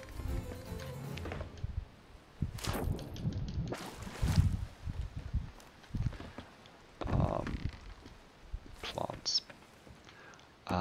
DS River Flows. Hey there, Sporks. Good hearing you again. Thanks, man. It's good to be back. This is, it doesn't matter, yeah, it doesn't matter how many times I practice that. All it takes is for me to miss it once with the cloth. And I've just wasted it. Although, actually, you get about 2 seconds with the cloth, maybe 3, before it actually gets wrecked. So let's see how we do. So yeah, with this rum, there's a couple of ways to do it. If I were closer, I would jump up and show you the drop trick, but I'm not confident I'll make it. So instead I'm just going to go off here, grab the ladder, go up this way. It's going to be pretty close to cracked by the time we sell it. It's had lots of scores in it. So I was cutting it a bit close. But yeah, rum is rum. In the rum meaning like peculiar. It's basically a 50-50. There's no in between. Silk and plants, you can kind of kick yourself if you don't get them delivered perfectly. But rum's a bit of a just, yeah, maybe it will, maybe it won't. And I'm guessing down in Forsaken Shores, where there's volcanoes and stuff going off all the time, rum is just going to be a joke. Because one volcano ball hit, which you can't avoid, and they're just going to be wrecked. And then because you've always taking water, plants I guess are going to be okay? I don't know. Right, what are we doing about this? Am I going to risk the jump? At least I can see, that's the thing. Let's try one. We need to do it on a high wave. Yeah, I don't feel like I'm going to get that every time.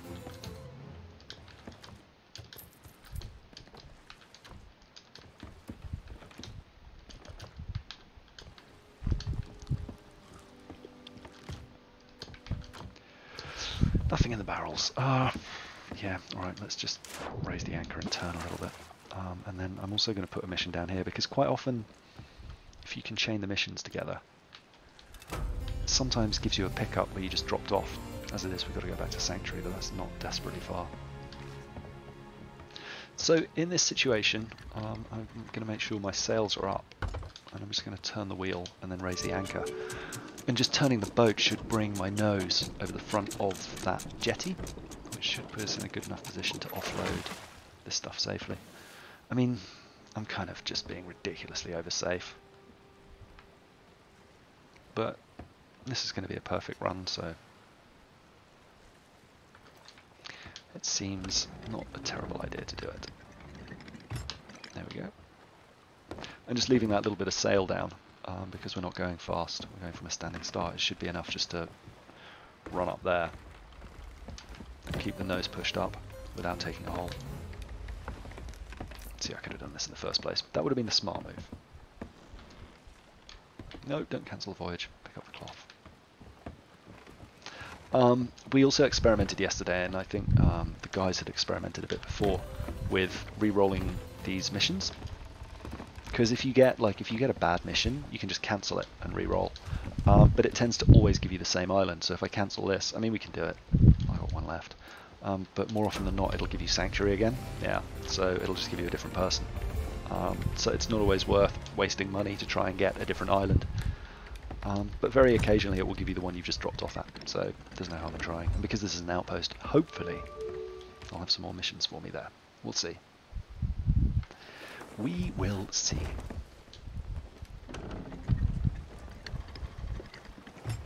Right, Right, so Sanctuary is south. I forgot to check to see what he had for sale. Let's see the Mermaid. I'm going to point this in this direction. I'm not going to add wind.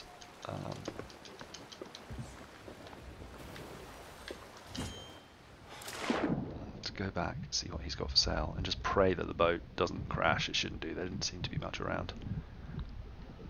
And we don't have anything on it. Like, it's not critical if I sink. Be a bit annoying with the cannonballs, but... Say hello, Paul. Nope, Goodbye, friend. nothing. Alright, so when the ship gets a certain distance away, yeah, so hear that music? That kind of gives you, it's in stereo, so if you've got headphones on it, it's pretty easy to locate them. And you get this big plume that you can see from pretty far away most of the time. And then you head here, interact. It'll just port you back straight back to your ship, like that. And hopefully we haven't taken any damage in the meantime. No, everything's good. Now let's angle the sails. Is that Sanctuary on my right? No.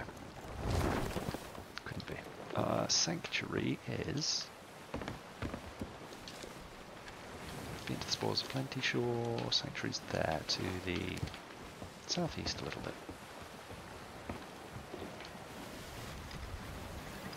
Sanctuary's actually pretty easy to spot. I think it's that one over there, because it's got like a big old rock sticking up in the middle on the right. See there? Yeah, that's Sanctuary. Golden Sands is much more spread out. It's like a series of small islands connected by bridges. It's kind of easy to see that way. But yeah, as you can see in daytime, they don't stand out quite as much. But we've got the wind, so that is good.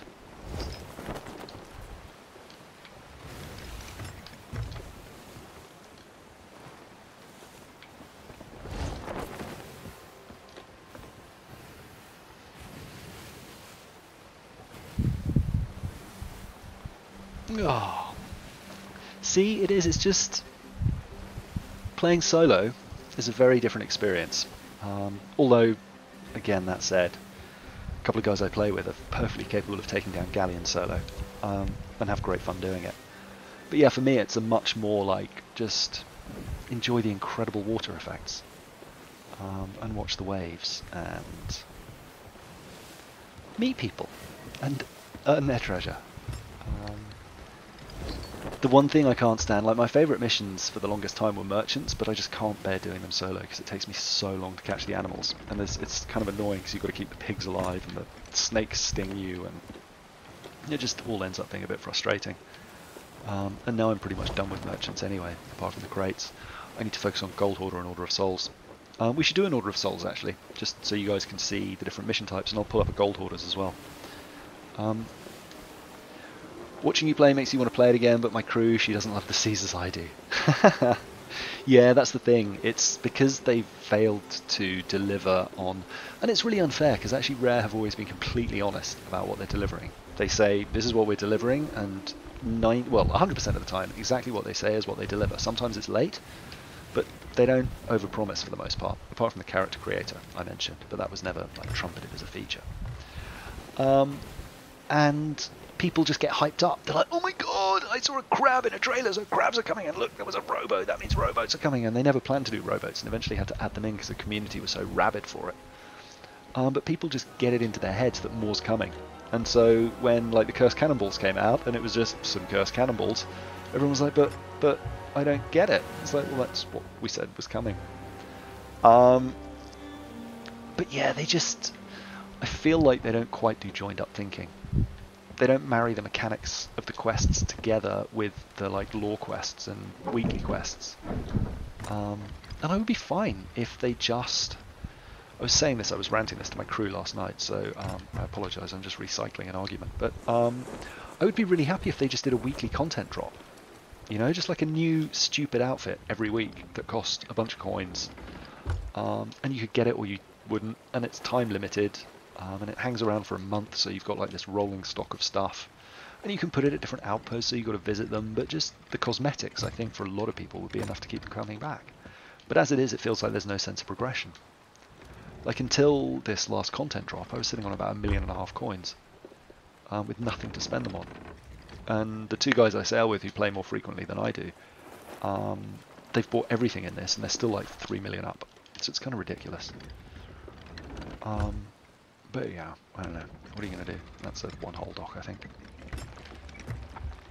Yep. Came in a little bit hot. Michael Bedingfield. Hello. Hello. How are you? Welcome, sir.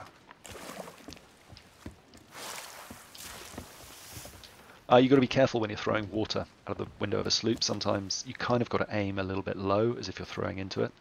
If you aim too high, it actually bounces off the roof and comes straight back in. Who's this? Hello? No, man, you go up. He sounds maybe Dutch. Are these bad men or good men? I didn't even notice a mermaid. I'm so unobservant when I sail into an island. Oh, I might be on mermaid radio. That's the other thing.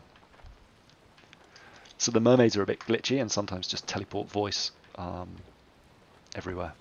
I don't know. Anyway, where have I got to pick this thing up from? 8 crests. Tracy. Tracy is going to be in the tavern. Let's see if we can buy any more of these. 1. Okay, better than nothing. Can you put Cursed Cannonball in Cursed Cannonball crates? There isn't really a Cursed Cannonball crate as such. There's just Cannonball crates. So depending on the ship, these crates will be in different locations. But you can just put them in any of them. We used to split them up, so we'd use the top one for regular cannonballs and the bottom one for cursed, and on a galleon you split like green and purple because they have different effects. But yeah, I mean, honestly, it doesn't really make that much difference. If you're not carrying them in your pockets, you're always running the risk of someone stealing them when you're boarded. That's what it ultimately comes down to. So yeah, it's kind of up to you. But yeah, you can see each of these stacks goes to 99 and there's 12 stacks. So I guess like 1,000 cannonballs is the max. You're never ever going to need that many though. State your business, please. Did I buy her? She only had 1, right? Yeah. Your business is done. Okay, so we need to go to the tavern. I really should have... Well, I should keep an eye out for a rowboat, really. One that isn't broken.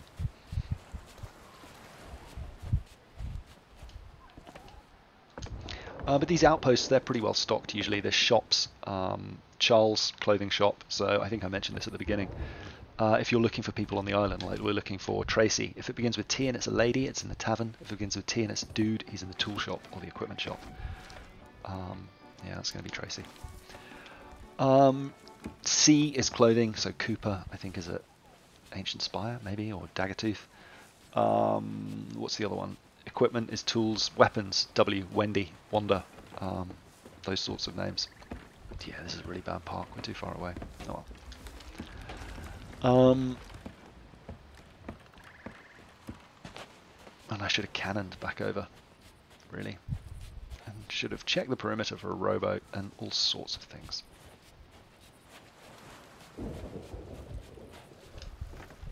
There's a bunch of barrels over here. It's probably worth checking them. There's a mission. That's what a mission in a barrel looks like. Really, we're just looking for... Ooh, hello, crate of cannonballs. 2 golden sands. We're going to do that one. We're looking for crates of cannonballs, bananas, and most of all wood. So there's a glitch where you... Well, it's not really a glitch. You can find books on islands, and the books contain missions. And depending on... There's another mission. Depending on what the book is, you can tell by the flavor text what sort of mission it's going to be. And if you go far enough, if you sail away from an island or cannon away from it, or everyone dies, it's called an island reset. You can do it to reset the animals. Barrels it doesn't work on because they're on a timer. Every 30 minutes, we think, we're not sure, maybe an hour, but they'll just completely reset. Books will reset when you leave the island zone, so you can use them to farm missions, but for some reason wood crate missions aren't in them. Only banana and cannonball. So wood crate missions are basically the rarest. Like, I've been playing this for far too long. Basically since it came out, many hours. And I have to my name 2 wood crates in all the time that I've played. The guys I'm with have like 6 or 7, and they literally have no other commendations to get. Maybe a couple of banana crates.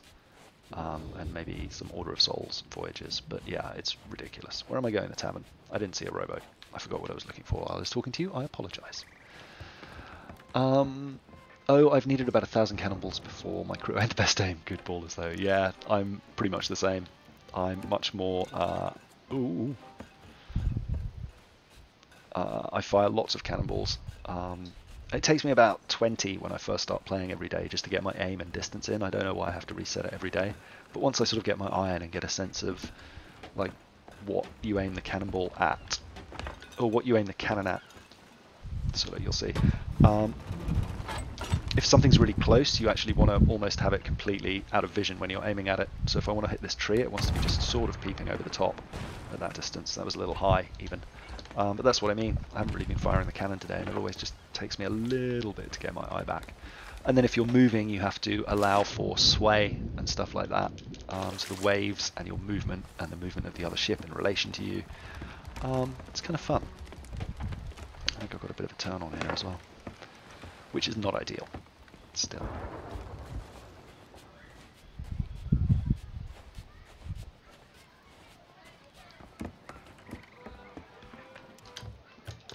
I didn't actually look what those other missions were. Was it just 1 crate of cannonballs? That's actually not bad up at Golden Sands. 1, 2, 3, 4, 5, 6 chests. Not Golden Sands, sorry. Sailor's Bounty. It's all the way in the northwest. Where are these going to? Sorry about that motorbike. And the children outside, if you can hear them. There is a school nearby. What was I saying? Yeah, all the way up to Sailor's Bounty. It's quite a long way, and it's actually quite a big set of islands. And the problem with those missions that you get, like that one from the messages in a bottle, is mostly they're pretty awful chests. So unless you particularly need them for commendations or something, it's often not worth the effort.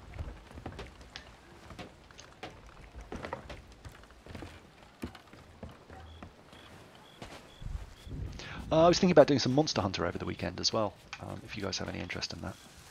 I just put together a kind of budget bow build while I'm still farming my mighty bow gems. Because I'm so bored, I shouldn't have jumped off there, I'm so bored of charge axe. Switch charge blade, I've played it on the PC the entire time, and it's just like, I've got my build, I've got all the gems I need, pretty much endgame, so it's not interesting. I remember with the rum, jump into the water and then get on the ladder. That's the safest way. Oh god, it's raining. Wet luxurious cloth already. Watch it out. Yeah, that's Mermaid radio, I think. Did you guys hear that voice?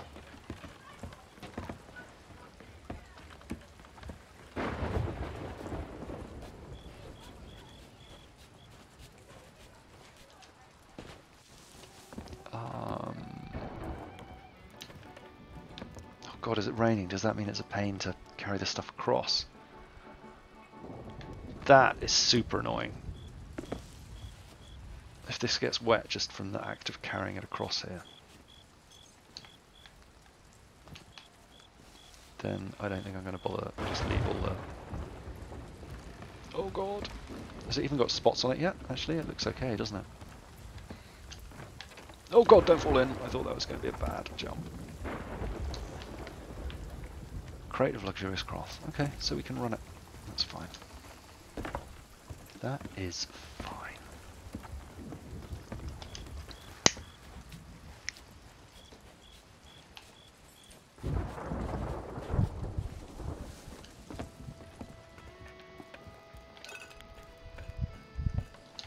Let's see what we got. Rum. Rum. I feel like we've taken, what, 3 or 4 things over already. Plant. That's good, we can leave that in the rain.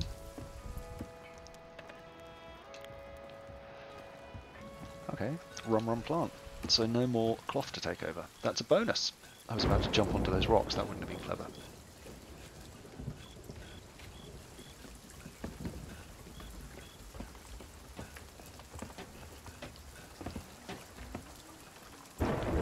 No, don't jump.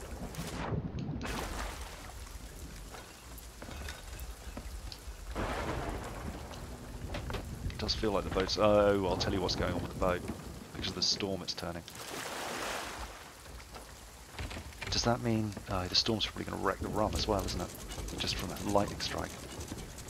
Shouldn't have come up this way.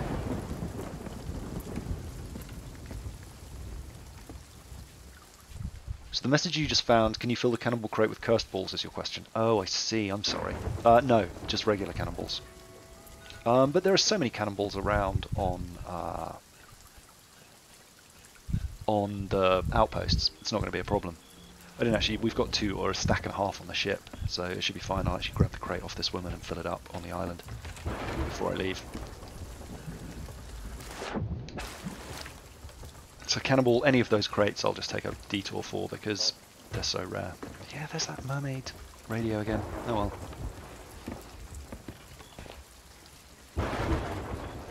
Nearly there. And the other problem with this game solo is that just you spend a lot of your time ferrying stuff like this. Did I get everything? No, there's the plant. I didn't see where this was going either. Lone Cove, yes I did.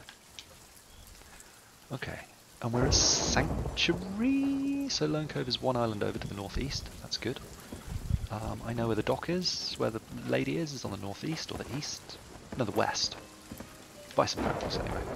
Cannibal crate is not full. So the other super annoying thing about this, and there's another quest. What's that one cross underneath the grey thing, I guess? Oh no, at the top. Smuggler's Bay, wow. So this is a completely different interface for storing stuff. I just don't get it. And it's the worst interface in the world.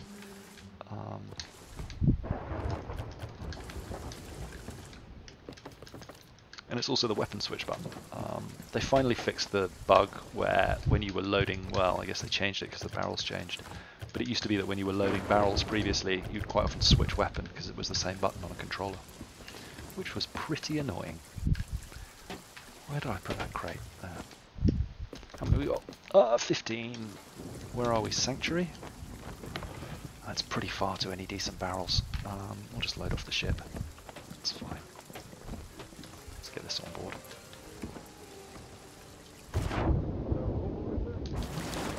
Did you guys hear that? They're saying, is there a rowboat in there? Yeah, it's definitely some mermaid radio going on. You must have heard that one.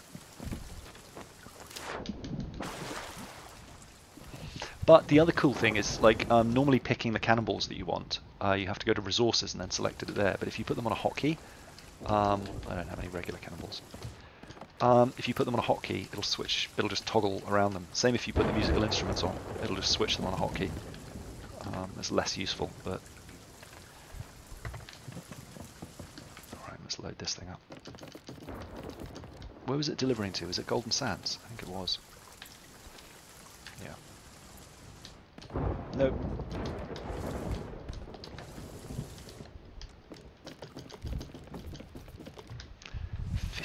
More. And it kind of annoys me. It's little things, and I guess that's my complaint about this game. It's just like they don't merge the stacks when this one goes beneath 99, which is just weird.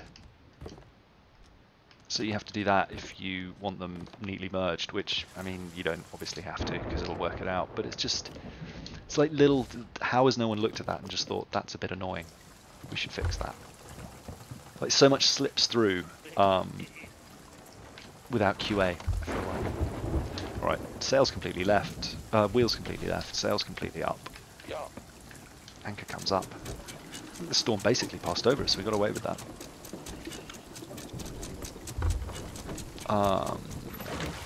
DS said, same, the new interface really slowed interacting with the game before. I used to be able to mash E or R PC player hotkeys, but now it opens a menu and it just sours me. Yeah, I mean, there was a lot of feedback about that. It just, I don't know if immersion is the right word, but it definitely breaks something. It just doesn't feel right anymore.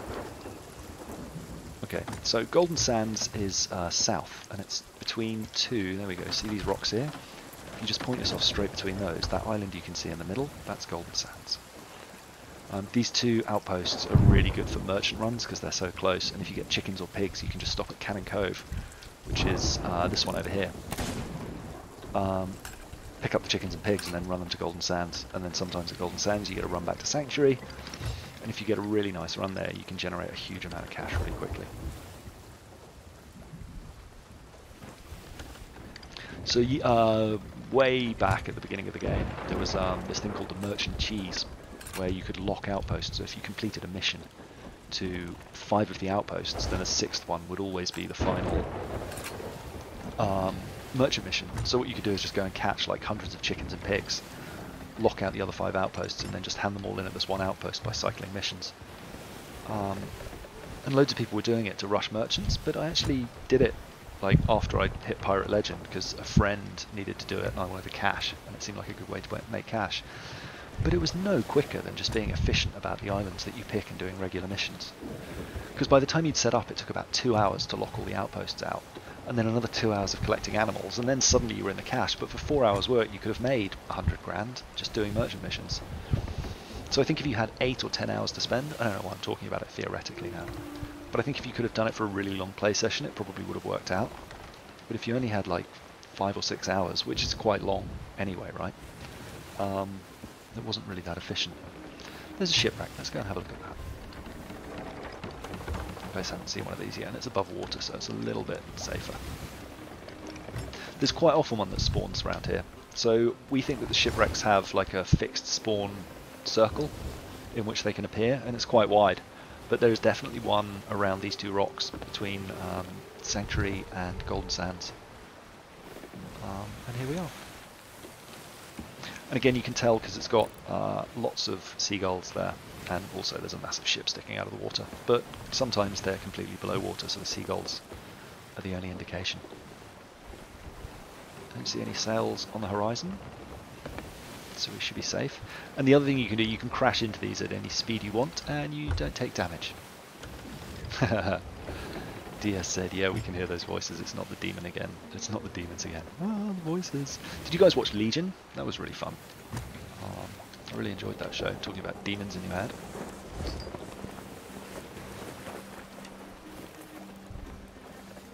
Yeah, see, we were going full into the wind, and now I've just rolled the sail up, and by the time we hit this, we'll basically be stopped. As it is, we can't take damage, so it's fine, but that would be a 0 would knock on a pier. Right, let's go. So you generally want to check the captain's quarters. It's below water here, so it's going to be weird trying to get above water through that door. But there's sometimes stuff in there, and even if stuff's above the waterline, things can still spawn. Although especially in the captain's, it's tricky to get to. You generally want to check around the back of the stairs the second time there's a seafarers. It's worth checking the barrels. You can get messages and bottles floating here as well. But these are good for supply as well. We'll come back and get the seafarers if there's nothing else. When they're above water a little bit, there's always some wood or bananas floating around there. If they're above water, there's an air pocket, so you can refresh. I'm not that fussed about the chests, honestly. Quite like a nice skull, maybe. There's a hateful, second best skull. The villainous is the best. They have a big old glow. Then come back and check the brig. There's sometimes stuff in here.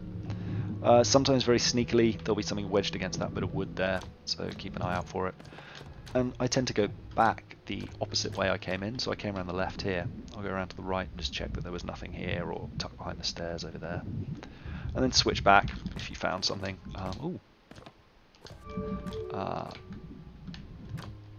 Grab the skull, and then we'll head for the air pocket.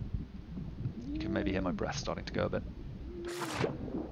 Get some air. You just literally have to get a second and it'll completely reset your breath counter. And then you've got two choices. If you're running a lot of stuff up, you can just let go of the thing there and it should float up, but it might sometimes get stuck on a mast or something. Running out of air again. And then I will go grab some air. And where was that seafarers? Was it here or was it the floor below? It was over here behind the stairs, right? Yeah. So if it's a really deep ship and you've got a lot of bananas, and remember there's bananas in barrels, what you can do is just pop out and let everything float to the surface, and then you only have to swim up once, and getting stuff back to your ship should be relatively straightforward. I should have dropped anchor, really. That's pretty foolish. I also should have swum the chest over. I'm not going that much faster. We did some tests. Carrying a chest or prevents you running, or carrying anything that takes both hands that goes in front of you prevents you running. But actually you don't go significantly faster running than you do with just walking. I mean, you definitely catch someone up, but it's not so big that it makes a difference over a short distance. And swimming even more so. I'm also convinced, but I'm pretty sure I'm just imagining it, that swimming below the waves goes a little bit faster. Just because you're not contending with the waves and being pushed up and down. Come on. But again, it's like such an infinitesimal difference. You can barely tell. Alright, to Golden Sands. It's over that way, I think. Yeah, there it is.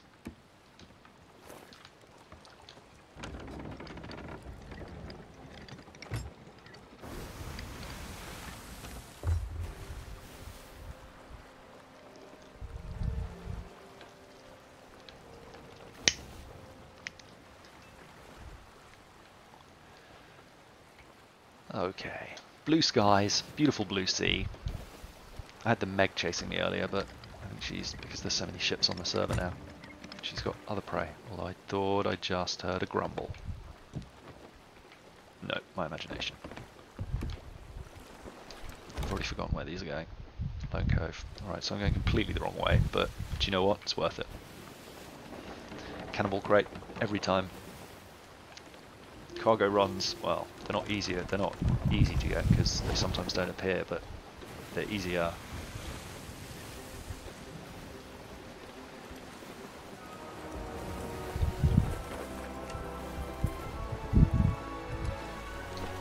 A good time to generally raise your sails on every boat, except in Forsaken Shores, where it comes a bit late, is when those black bars come in top and bottom to tell you that you've arrived somewhere.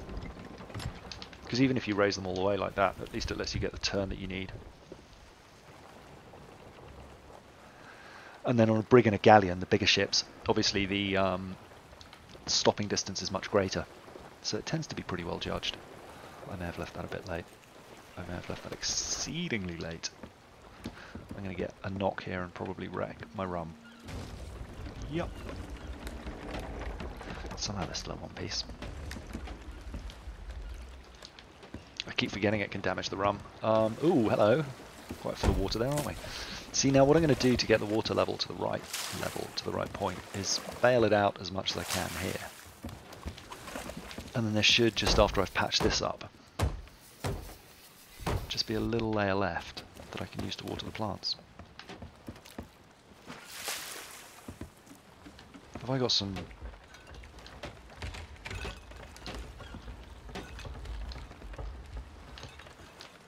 Was there no... Oh yeah, I put it inside because it was raining. Okay, good.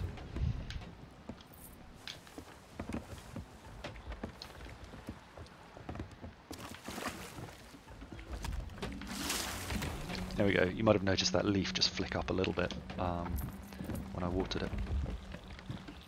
We'll change the sails as well. Alright. Wait, was that? Oh no, that was one of them. 1300 for that, I guess. So I'm pretty sure I didn't just sell spices. Has that taken water damage? Yeah, brilliant. What are we doing? Changing the boat? Let's put some different stuff on. Joanna Dark.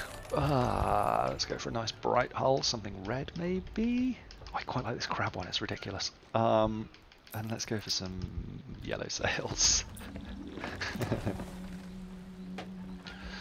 Okay. Ah, you're just in time to help us. Have you got any missions for me? Yes.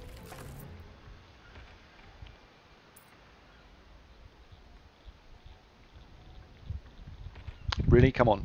I believe you can count these faster. No, I don't want that. I want this. And so I can put down a mission here in the hope that I get another load to pick up and run somewhere else. That would be nice. What are you waiting for? Ah, stronghold chest. That's nice. Must have done the fort. Good for them. Yeah, they must have done a fort. That's such a random collection of loot. Although there is quite a lot of beach wash loot. I haven't really been spending a lot of time on islands because we've been running between outposts, but... see where that is. Pick up from Golden Sands. Alright, and Tom is the toolman. Tom the toolman tailor. Which I think is this one, yeah.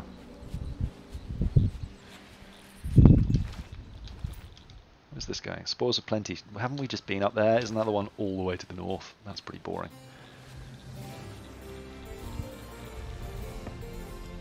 And I've already forgotten where those other ones are going, which is ridiculous. How can I have forgotten already? That's going to teleport me and end in tears.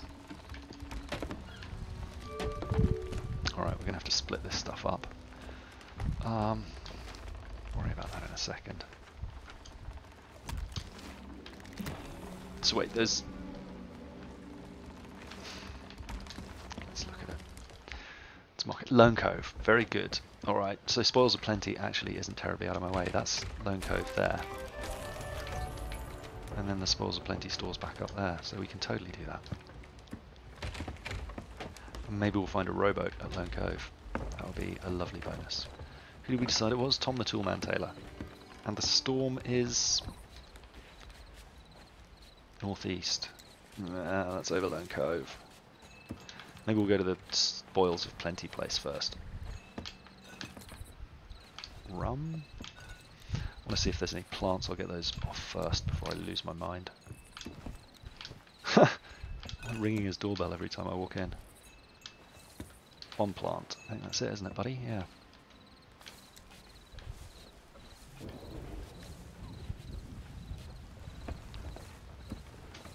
Okay, we'll have to space this stuff out so we remember which is going where. I should probably have some sort of system.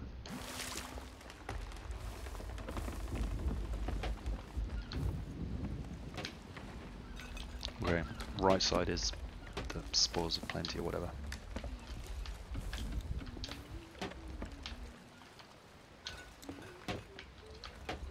Yeah, this stuff's almost knackered. I can see breaks in the neck. Oh, that felt like a heavy drop. Okay, getting there.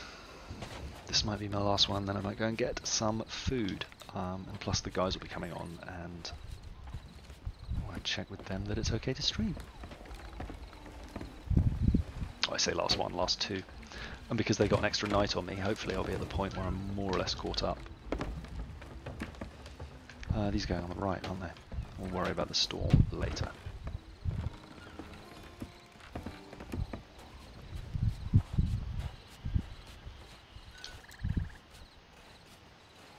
Should I be jumping with this stuff? A couple of jumps isn't going to make or break. He says. This was going on the right. So I might try the trick I was talking about earlier.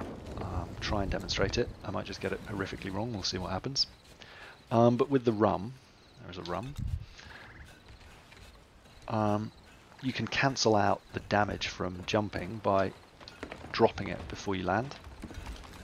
So you may have heard that it didn't clink there, so I'm going to risk. I'm going to have to take one jump regardless to get there. But then I think this jump, if I drop it, it shouldn't take secondary damage. It's kind of overkill, honestly, but it's good to have in mind if you've got something that you know is right at the limit, like those ones on the left I know are kind of in trouble. So I am slightly more concerned about them.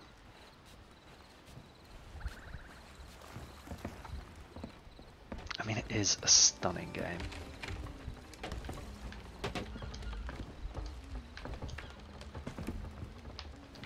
I just wish there was more to do. I wish the islands felt alive in some way. I wish people reacted.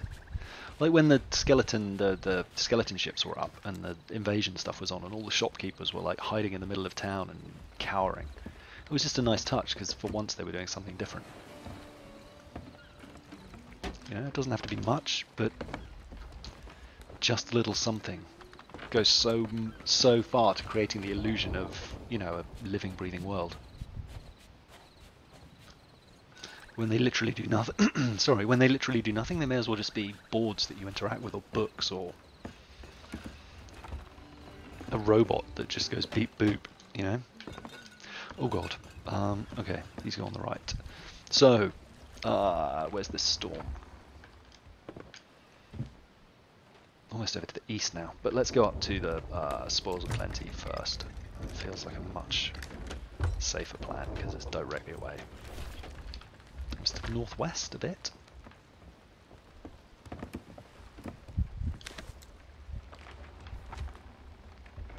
Oh god, we're nowhere near Lone Cove.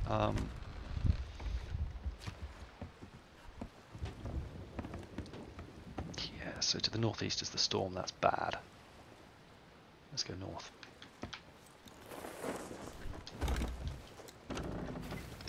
Nicholas Salt. Hi. Hello, Nicholas Salt.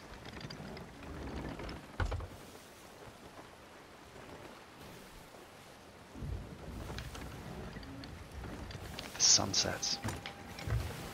Ah. I think it might be time to change the outfit. Despite the awesomeness of the crab hat. I did for a bit a daily pirate on Twitter, where I would get like a photo every day of a new outfit in the sunset, but I would have failed there because I missed the sunset. Clothing chest around here somewhere. Random. How do we feel about that? I'm not liking it, but it'll do. Whoa! Nice! Athena's, boom. That makes me happy. Good alliance to be in. I didn't notice the rep game, there we go. Past half, just a half. Alright, 10 chests to go, or 5 Forsaken. That's quite exciting. That means I've got to raise my 500,000 sooner rather than later. But that was an unexpected surprise. A very pleasing one. We need to go a bit west of... Wait, am I going too far west? What's that? That might be Crescent.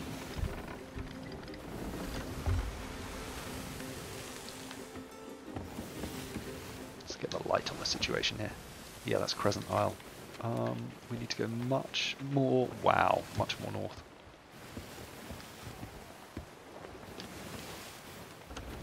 It's a bit more like it. I don't know if that was just my bad sailing or the sails set us off. I thought I'd pointed this north. I'll tell you what I can do to find out whether or not it was me or the thing. Which way did we leave the outpost from? Oh yeah, that was totally me. Okay. Well...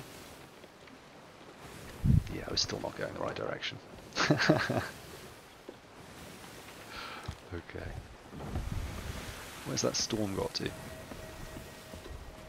There. Yeah, well, actually no, Lone Cove's still that way a bit, right? The other side of Sanctuary. Maybe we run up to Lone Cove now. Regardless, I should water these plants on the left.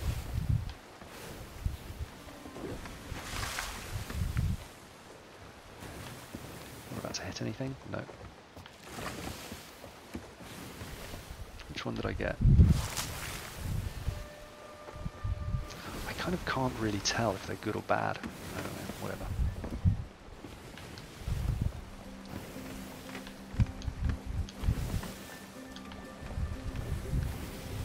Like, does that look brown? I don't know.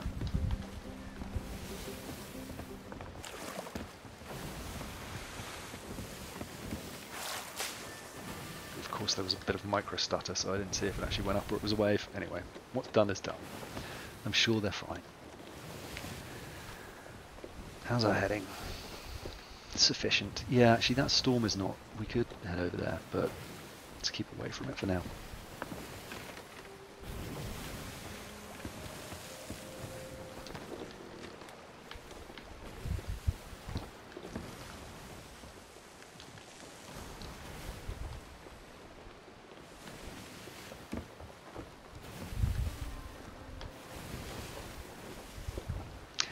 Piece of Sea of Thieves. Yeah, sorry, I said I was going to do an Order of Souls or something. Maybe I will later. I'm not going to do that riddle. We could, I guess we're up by these two. I could dig you a chest if you want. Is that a riddle? Crescent Isle. We could have gone there too.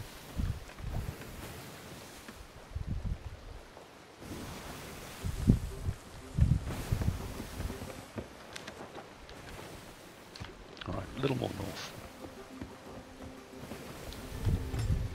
God, see, the wind, always against us. Always against us.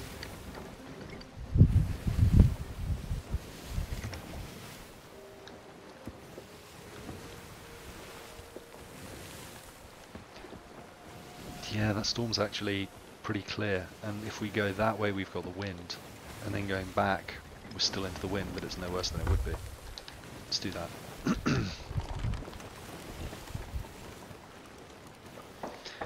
Run this stuff over to Lone Cove, get it done. Have we got the wind? Actually, not especially.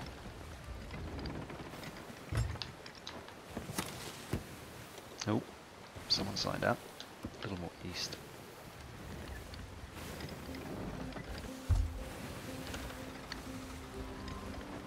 So that skeleton ship is up.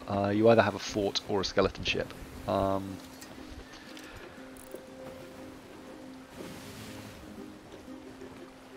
Yeah. So it's going to be over by Marauder's Arch, which is on. Sorry, I was just thinking. On the northeast of the map, it'll be all the way up here, most likely. But until that's defeated, a fort won't spawn. Wait, what's that? Oh, I don't need to go there. Why am I? Oh, because I'm going to Lone Cove. Yeah, I don't know that that was the right decision. I thought I'd have more wind. So technically, even here, having sails squared is more efficient. But it's just, without chasing someone, it's hard to tell or prove, but we've chased a lot of people. And it does seem to be the case that unless you can get that, the really full one, it's not worth doing. Just keep them square. Wow, talking of wind, that is coming. We've got a storm coming into the UK. I assume most of you are in the UK, it's still pretty early in the States. I forget what it's called, Hurricane Storm Barbara or something, and it's wrecking Wales at the moment, I think, I read, but obviously not as bad as the one in Florida, the hurricane out there, which is nuts.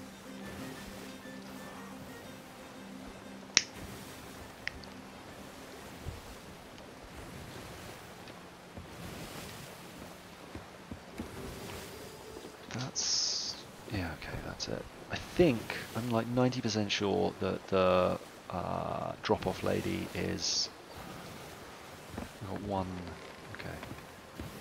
Only got one silk. 90% sure that the drop-off lady is on the east side. She's in fact, if I zoom into the map, I'll probably recognise the area. Sorry, on the west side. I think it's like here, in amongst these rocks. Just like there, literally. Let's see. But I have a feeling that it's also in perfect cannon shot, which puts everything that I've put at the front of the boat in massive risk, which is why the guys, I presume, put it at the back. That suddenly made sense.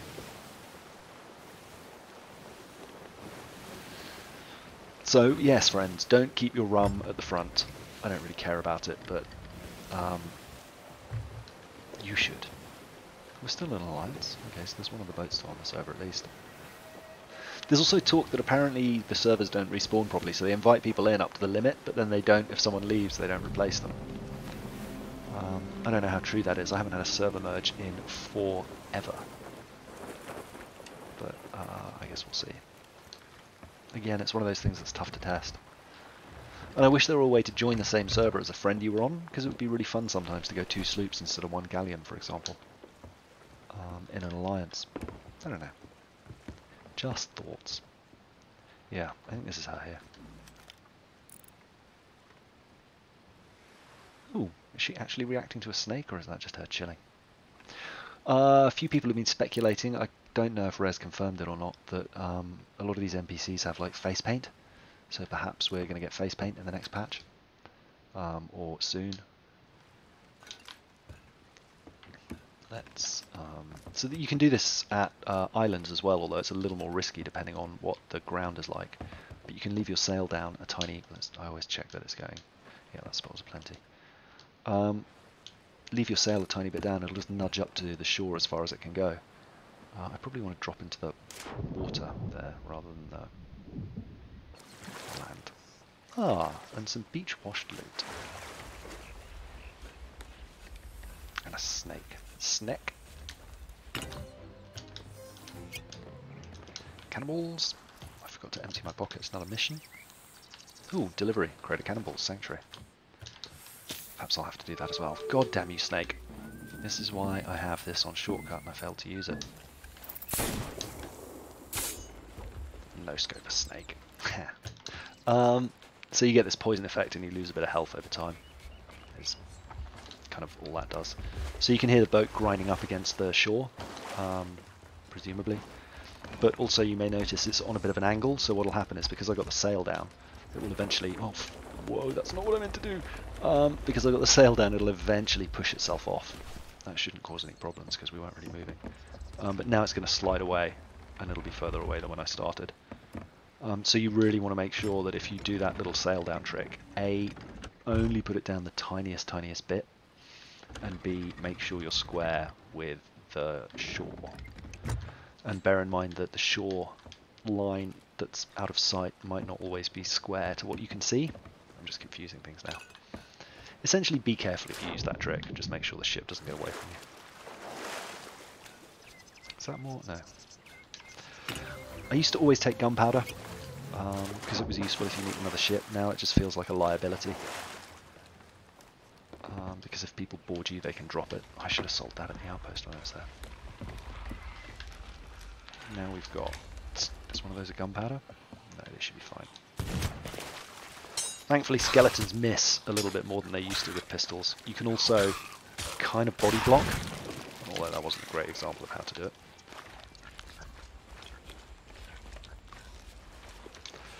But yeah, you can use skeletons to hit other skeletons.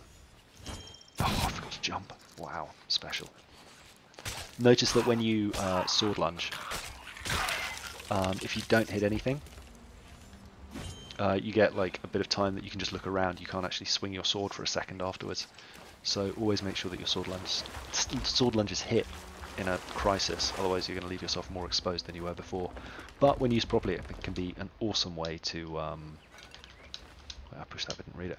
It can be an awesome way to like kill a whole bunch of skeletons simultaneously. It effectively does the same damage as 3 sword swings.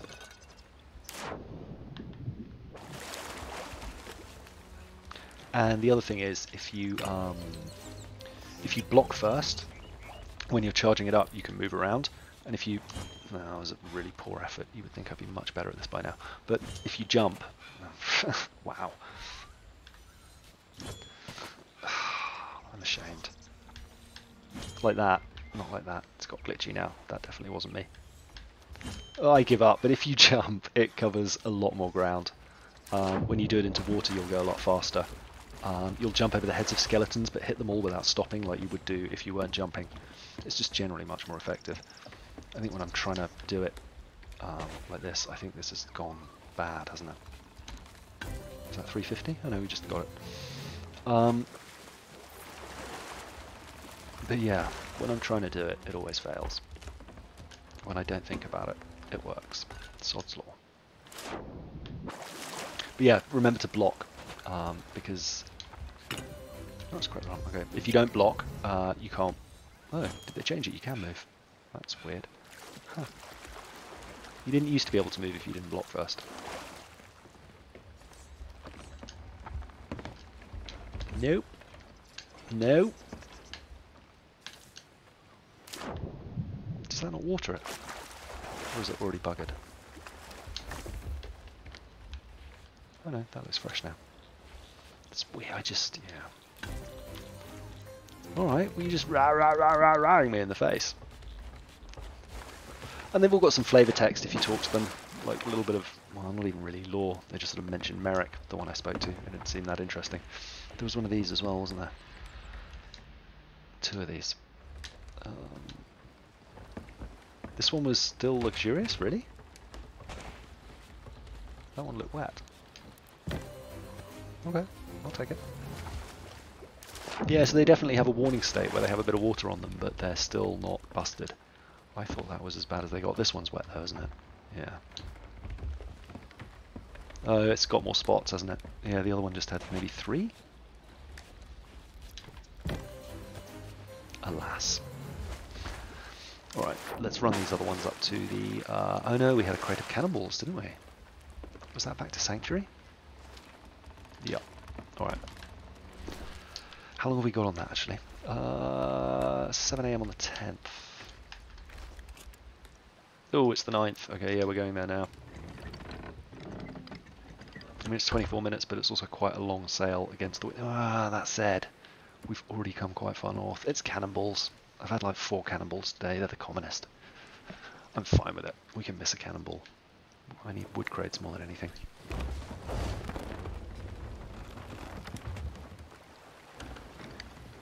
If we manage to get the cannonball, we manage to get the cannonball. How about that? But let's focus on these cargo crates. What am I up to, I wonder? Build rats. 136. Okay. Goes then with, I think, up to 170-ish. So they just really need the 25 from Forsaken Shores. So if I can get to 150, what do I get from this? Assuming they're all intact. One. Just looked at the number, already forgotten. Was it 120 something? 140 something? 130? 130 something? 136. So another 10. I'll get to 145. Yeah, that's good enough. That is good enough.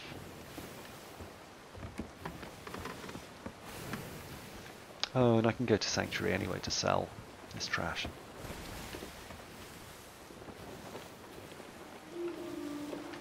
Oh, might have wind here actually. You see how the wind was like, it wasn't even a line there and we're still going pretty fast. Or it felt like anyway. I think I need to go more north. There's Smuggler's Bay, and it was up that way, wasn't it? Smuggler's Bay is pretty cool looking from a distance. It's awful to go into with a skeleton, but I really like the design. Yeah, it's not going to be helpful.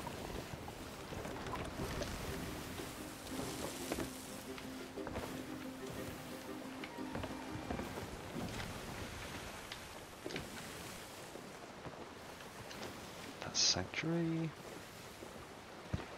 And it was definitely the Spoils of Plenty. Yep. Let's get some water on that. It's looking quite parched.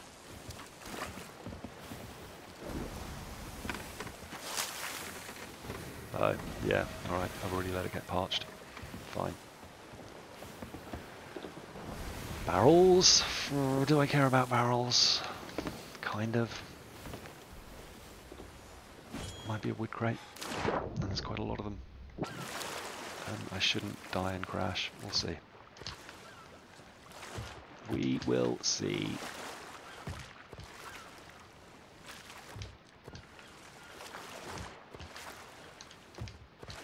Oh, bananas. As long as I don't get sharked. I've lost track of which ones. I should have counted them and then... God damn it. I think that's all of them and there's the mermaid. And I kind of need to get back to the ship. See, like here especially, I feel like the waves actually make it harder to move, so underwater feels quicker. But it might be my imagination, and then of course I missed the mermaid. Please teleport me, maybe, before I explode my ship. Thank you. How are we doing? We swung off course a bit by the looks of things. Yeah. Should be able to see it now, though, right? I think.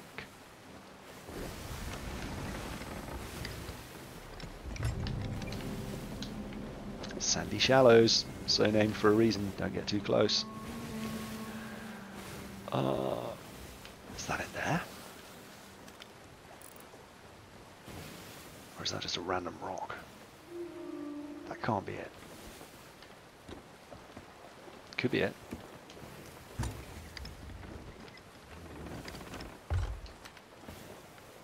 Straight into the wind, of course it is. That feels about right, because that's the direction we set off in.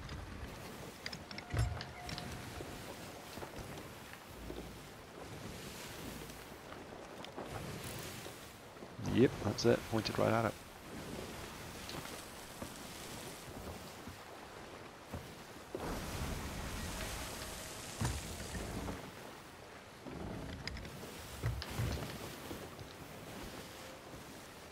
What time? It's like early on the 9th, right? And that quest was for late on the 9th? 7 AM. It's less than 20 minutes. It's going to be close, whatever happens. I'll have to fill the crate as well. That's going to be tricky. We'll see. Well, if we don't do it, we don't do it.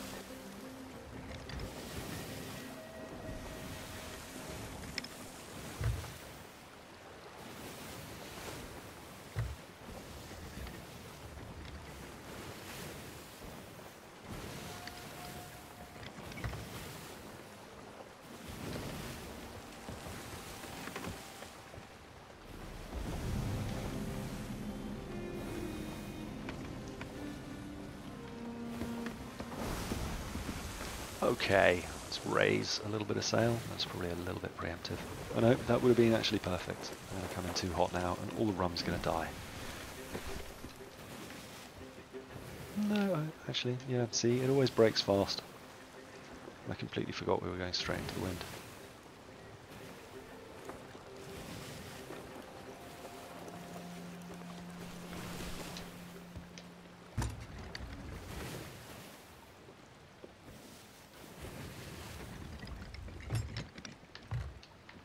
Let's try this. Woo!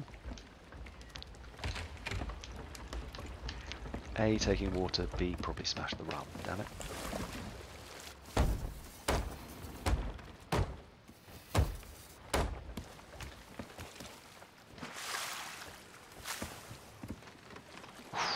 Rum is fine.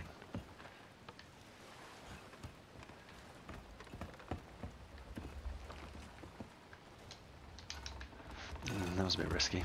Kind of worked though. I thought that dock was going to be a bit better, but it was not. Okay, that actually works quite well. Nope. Oh, I thought I was going to get teleported or something there. Mashing buttons like a fool.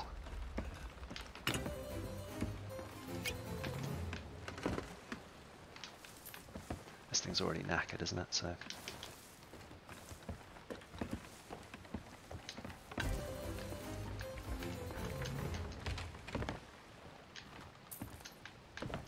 No! Oh god! Of all the things I should practice that with, it probably shouldn't be the silks that get wet if you fall. Oh god, they cracked. No, just, I thought, okay.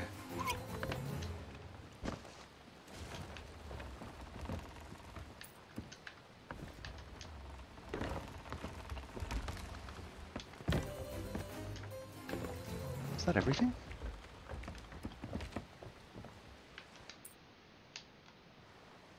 Why did I... oh well. Who knows what I was thinking with that. Ladders are weird if you latch to the top of them, as you just saw. It kind of pushes you down and then slides you back up. It's very odd. It's like it's got to complete the animation and it assumes you'll always be coming up from the bottom, which is of course incorrect.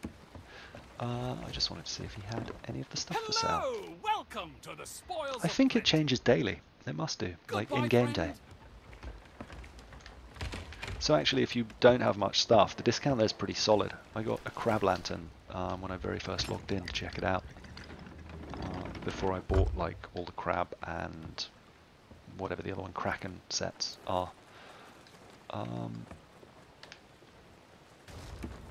That rowboat is a knackered rowboat. Right, Sanctuary, south. Sun is setting.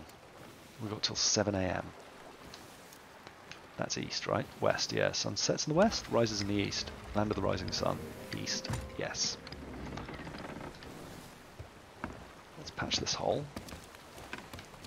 Is it in the back? Felt like there's a hole. Is there no hole? Alright. Is there really no hole? I feel like it's trolling me and I'm going to go down and look later and there'll be a massive hole. There's a hole behind the barrel. Why have I turned so much?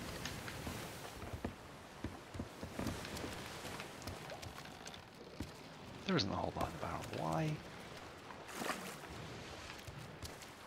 Okay. I don't need to have any water in now because I'm not carrying plants. Right. No time to waste. Which I just did. However, we may have the wind.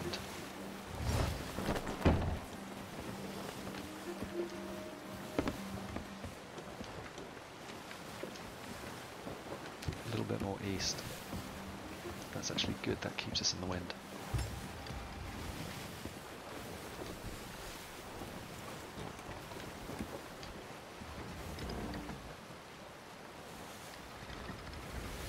Well, it was a little bit more east or west, I always confuse them.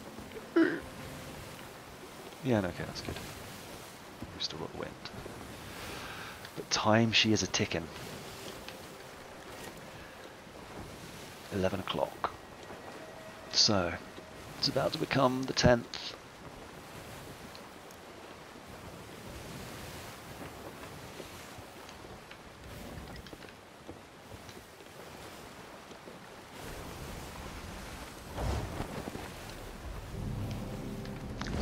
Sanctuary there.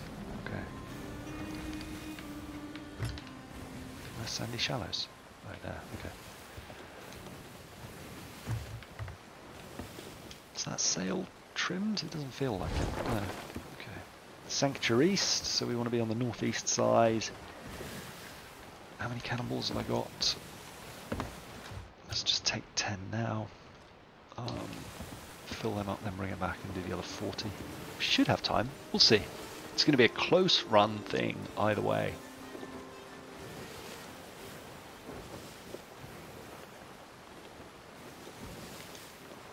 Still quite happy about that bonus Athenas. Yep.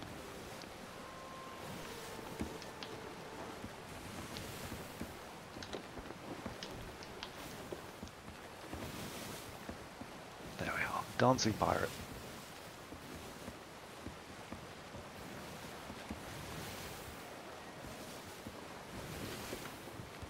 And it's weird that a game where customization is basically the goal, it's first person.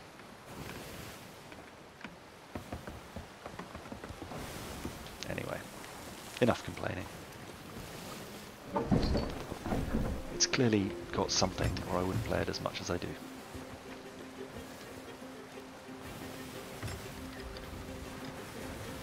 Okay, Sanctuary East is actually northeast, but that should be fine. We're coming in pretty hot.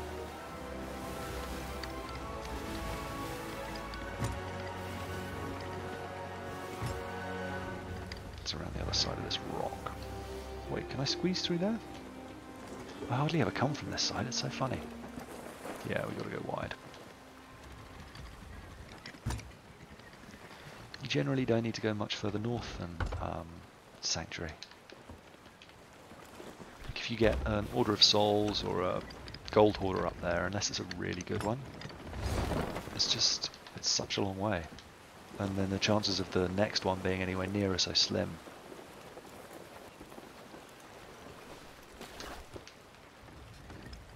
God, I'm wasting time with this dog. That was appalling.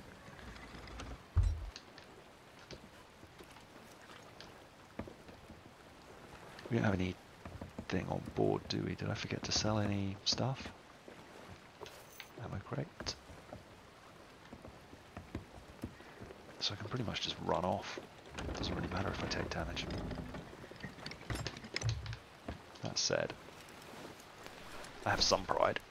Let's just leave the sail down, the tiniest of fractions, and a slightly left kick, and that should keep us happy. That's the ladder. Until I dock up, and... Have a chest in the water, boys. Is that radio again? Funny. Drop the shooting chest in the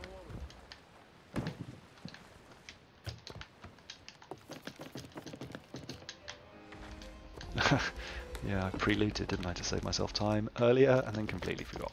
Brilliant. Ugh, the confusing interfaces, you end up just losing your rhythm because you got to learn completely different buttons for each one. Oh well. It is what it is.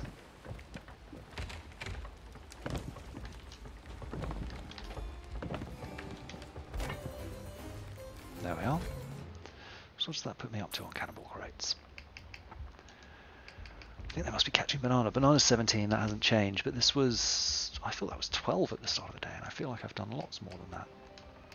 Sometimes you have to go into it a couple of times for it to reset. Oh, maybe it was on 10, and we've done 4. But yeah, wood crates, 2. Appalling. Gold hoarders, pretty much everything. I've got miles, a few to do, 100 odd voyages to complete. 50 of each of those to get, but they come pretty thick and fast these days. 9 more trinkets. Order of Souls is probably my furthest. Nearly 200 missions I've got to complete. Only done about half the miles. Still got 70 crews to do. We think they're message in a bottle Order of Souls missions, but we can't be sure. Seems to go up a little bit randomly. Doesn't appear to be to do with skeleton ships, weirdly. And then forts, like 40 more forts. And again, they'll come with time. Like I'll get bored eventually and do one. Merchant Alliance you've looked at. Yeah, gold orders we've seen, and build rats. I've just got the Forsaken thing to do. I've also got too many doubloons. I don't know why. I've bought everything, but for some reason I still have more than I should. Each of us in the team has got different amounts, and they're all more than what we've worked out the maximum should be. Yeah, I don't know. It's glitchy, but it's fun. I like it. There's something about it that just keeps me coming back. It's easy and it's fun and it's like no brain, but it lets you, there's downtime between missions so you can just chat to people. Oh, I need to sell this stuff, don't I? So yeah, Sea of Thieves. I've got it on Game Pass. I tried out Forza as well, for those of you who weren't on the last stream with Game Pass. I couldn't get into it. There was just too much not driving and faff to actually start driving. Like, I realise it's supposed to be more of an open world racer than a classic like team racer like I think Forza Sports is. She doesn't take that. Forza Sports is the like version that's more like Gran Turismo, I think, where you like build up a team and like tweak everything a little by little as you can afford it. This, it just gives you everything off the bat, and it just, like, after 8 hours of play, I couldn't stop shouting at the screen with the announcer. And those guys are funny, the radio. And I just didn't, like, I had a bunch of fast cars and it didn't feel like there was anything to do except buy houses, which just unlock fast travel points, that surely the point is to drive all over the map because the driving's fun. Anyway, sorry, ran over on Forza. Game Pass on the whole seems pretty solid. And with Google and Microsoft moving into game streaming in a big way, I can't believe I've taken every single one of these to the wrong place. It's going to be interesting to see what happens. And I do a bit of work at a place where I see a lot of startup companies in tech, and there's a lot of startups starting to play with streaming games and especially VR, which is super interesting because the CPU requirements for those are only going to go up, and GPU. So being able to like send rendered stuff to a headset in real time would be amazing, but I don't know how they solve the latency issues. And interestingly, like some of the, oh, well, obviously I guess like EA and Ubisoft have jumped in and said we're doing streaming too, but there's no way they'll succeed. They don't have the network infrastructure. So you look at Google and Microsoft and Amazon, who own Twitch, right? They have servers everywhere, like all over the world. So, you know, they've got some in London, they've got some in Manchester, they've got some in Dublin, they've got some in Scotland, up in Glasgow, I want to say, maybe Edinburgh. They've got some down towards Bristol. Like, there's servers all over the place in the UK from these companies. So getting stuff to us to play it, streaming, is relatively easy because they put it, you know, they can just send it straight from their servers. Whereas someone like EA or Ubisoft, they don't have the infrastructure, they don't have the servers. And what are they going to do? Buy them from one of the companies that's their competitor? That doesn't make sense. Maybe there'll be a team up of some kind. Like, I know Google's first test, you can play a game in Chrome. I don't know if you've read about this. It's kind of cool. And it's the latest Assassin's Creed Odyssey, or whatever it's called, I think. Yeah, you literally just play it in Chrome and it streams it straight to your browser, and there's a test going in the US, and apparently it's awesome. And I'm really excited about that. Especially with games like, I want to buy Resonance of Fate. It's out in a few days, but apparently the download's 123 gig. Like, are you kidding me? And as 4K textures increase, that's only going to get worse. Although I guess technically streaming it over the course of the game, you might burn that much data. I don't know. Anyway, at least you can get up and playing immediately. But I'm ranting, I'm off. I've got to go and get some food. I'm going to check in with my friends, see if they want to stream later, if you'd like to tune in. Leave a message for which game you'd like to see me play. I've got lots that I haven't played, and I'm always happy to buy a new one. If I don't hear anything, I'll probably play some Monster Hunter next, and then back to Nier over the weekend. But anyway, that's it for now. Thanks for watching. Perhaps see you later. Have a great evening or morning if you're just waking up. See you in the next one. Bye.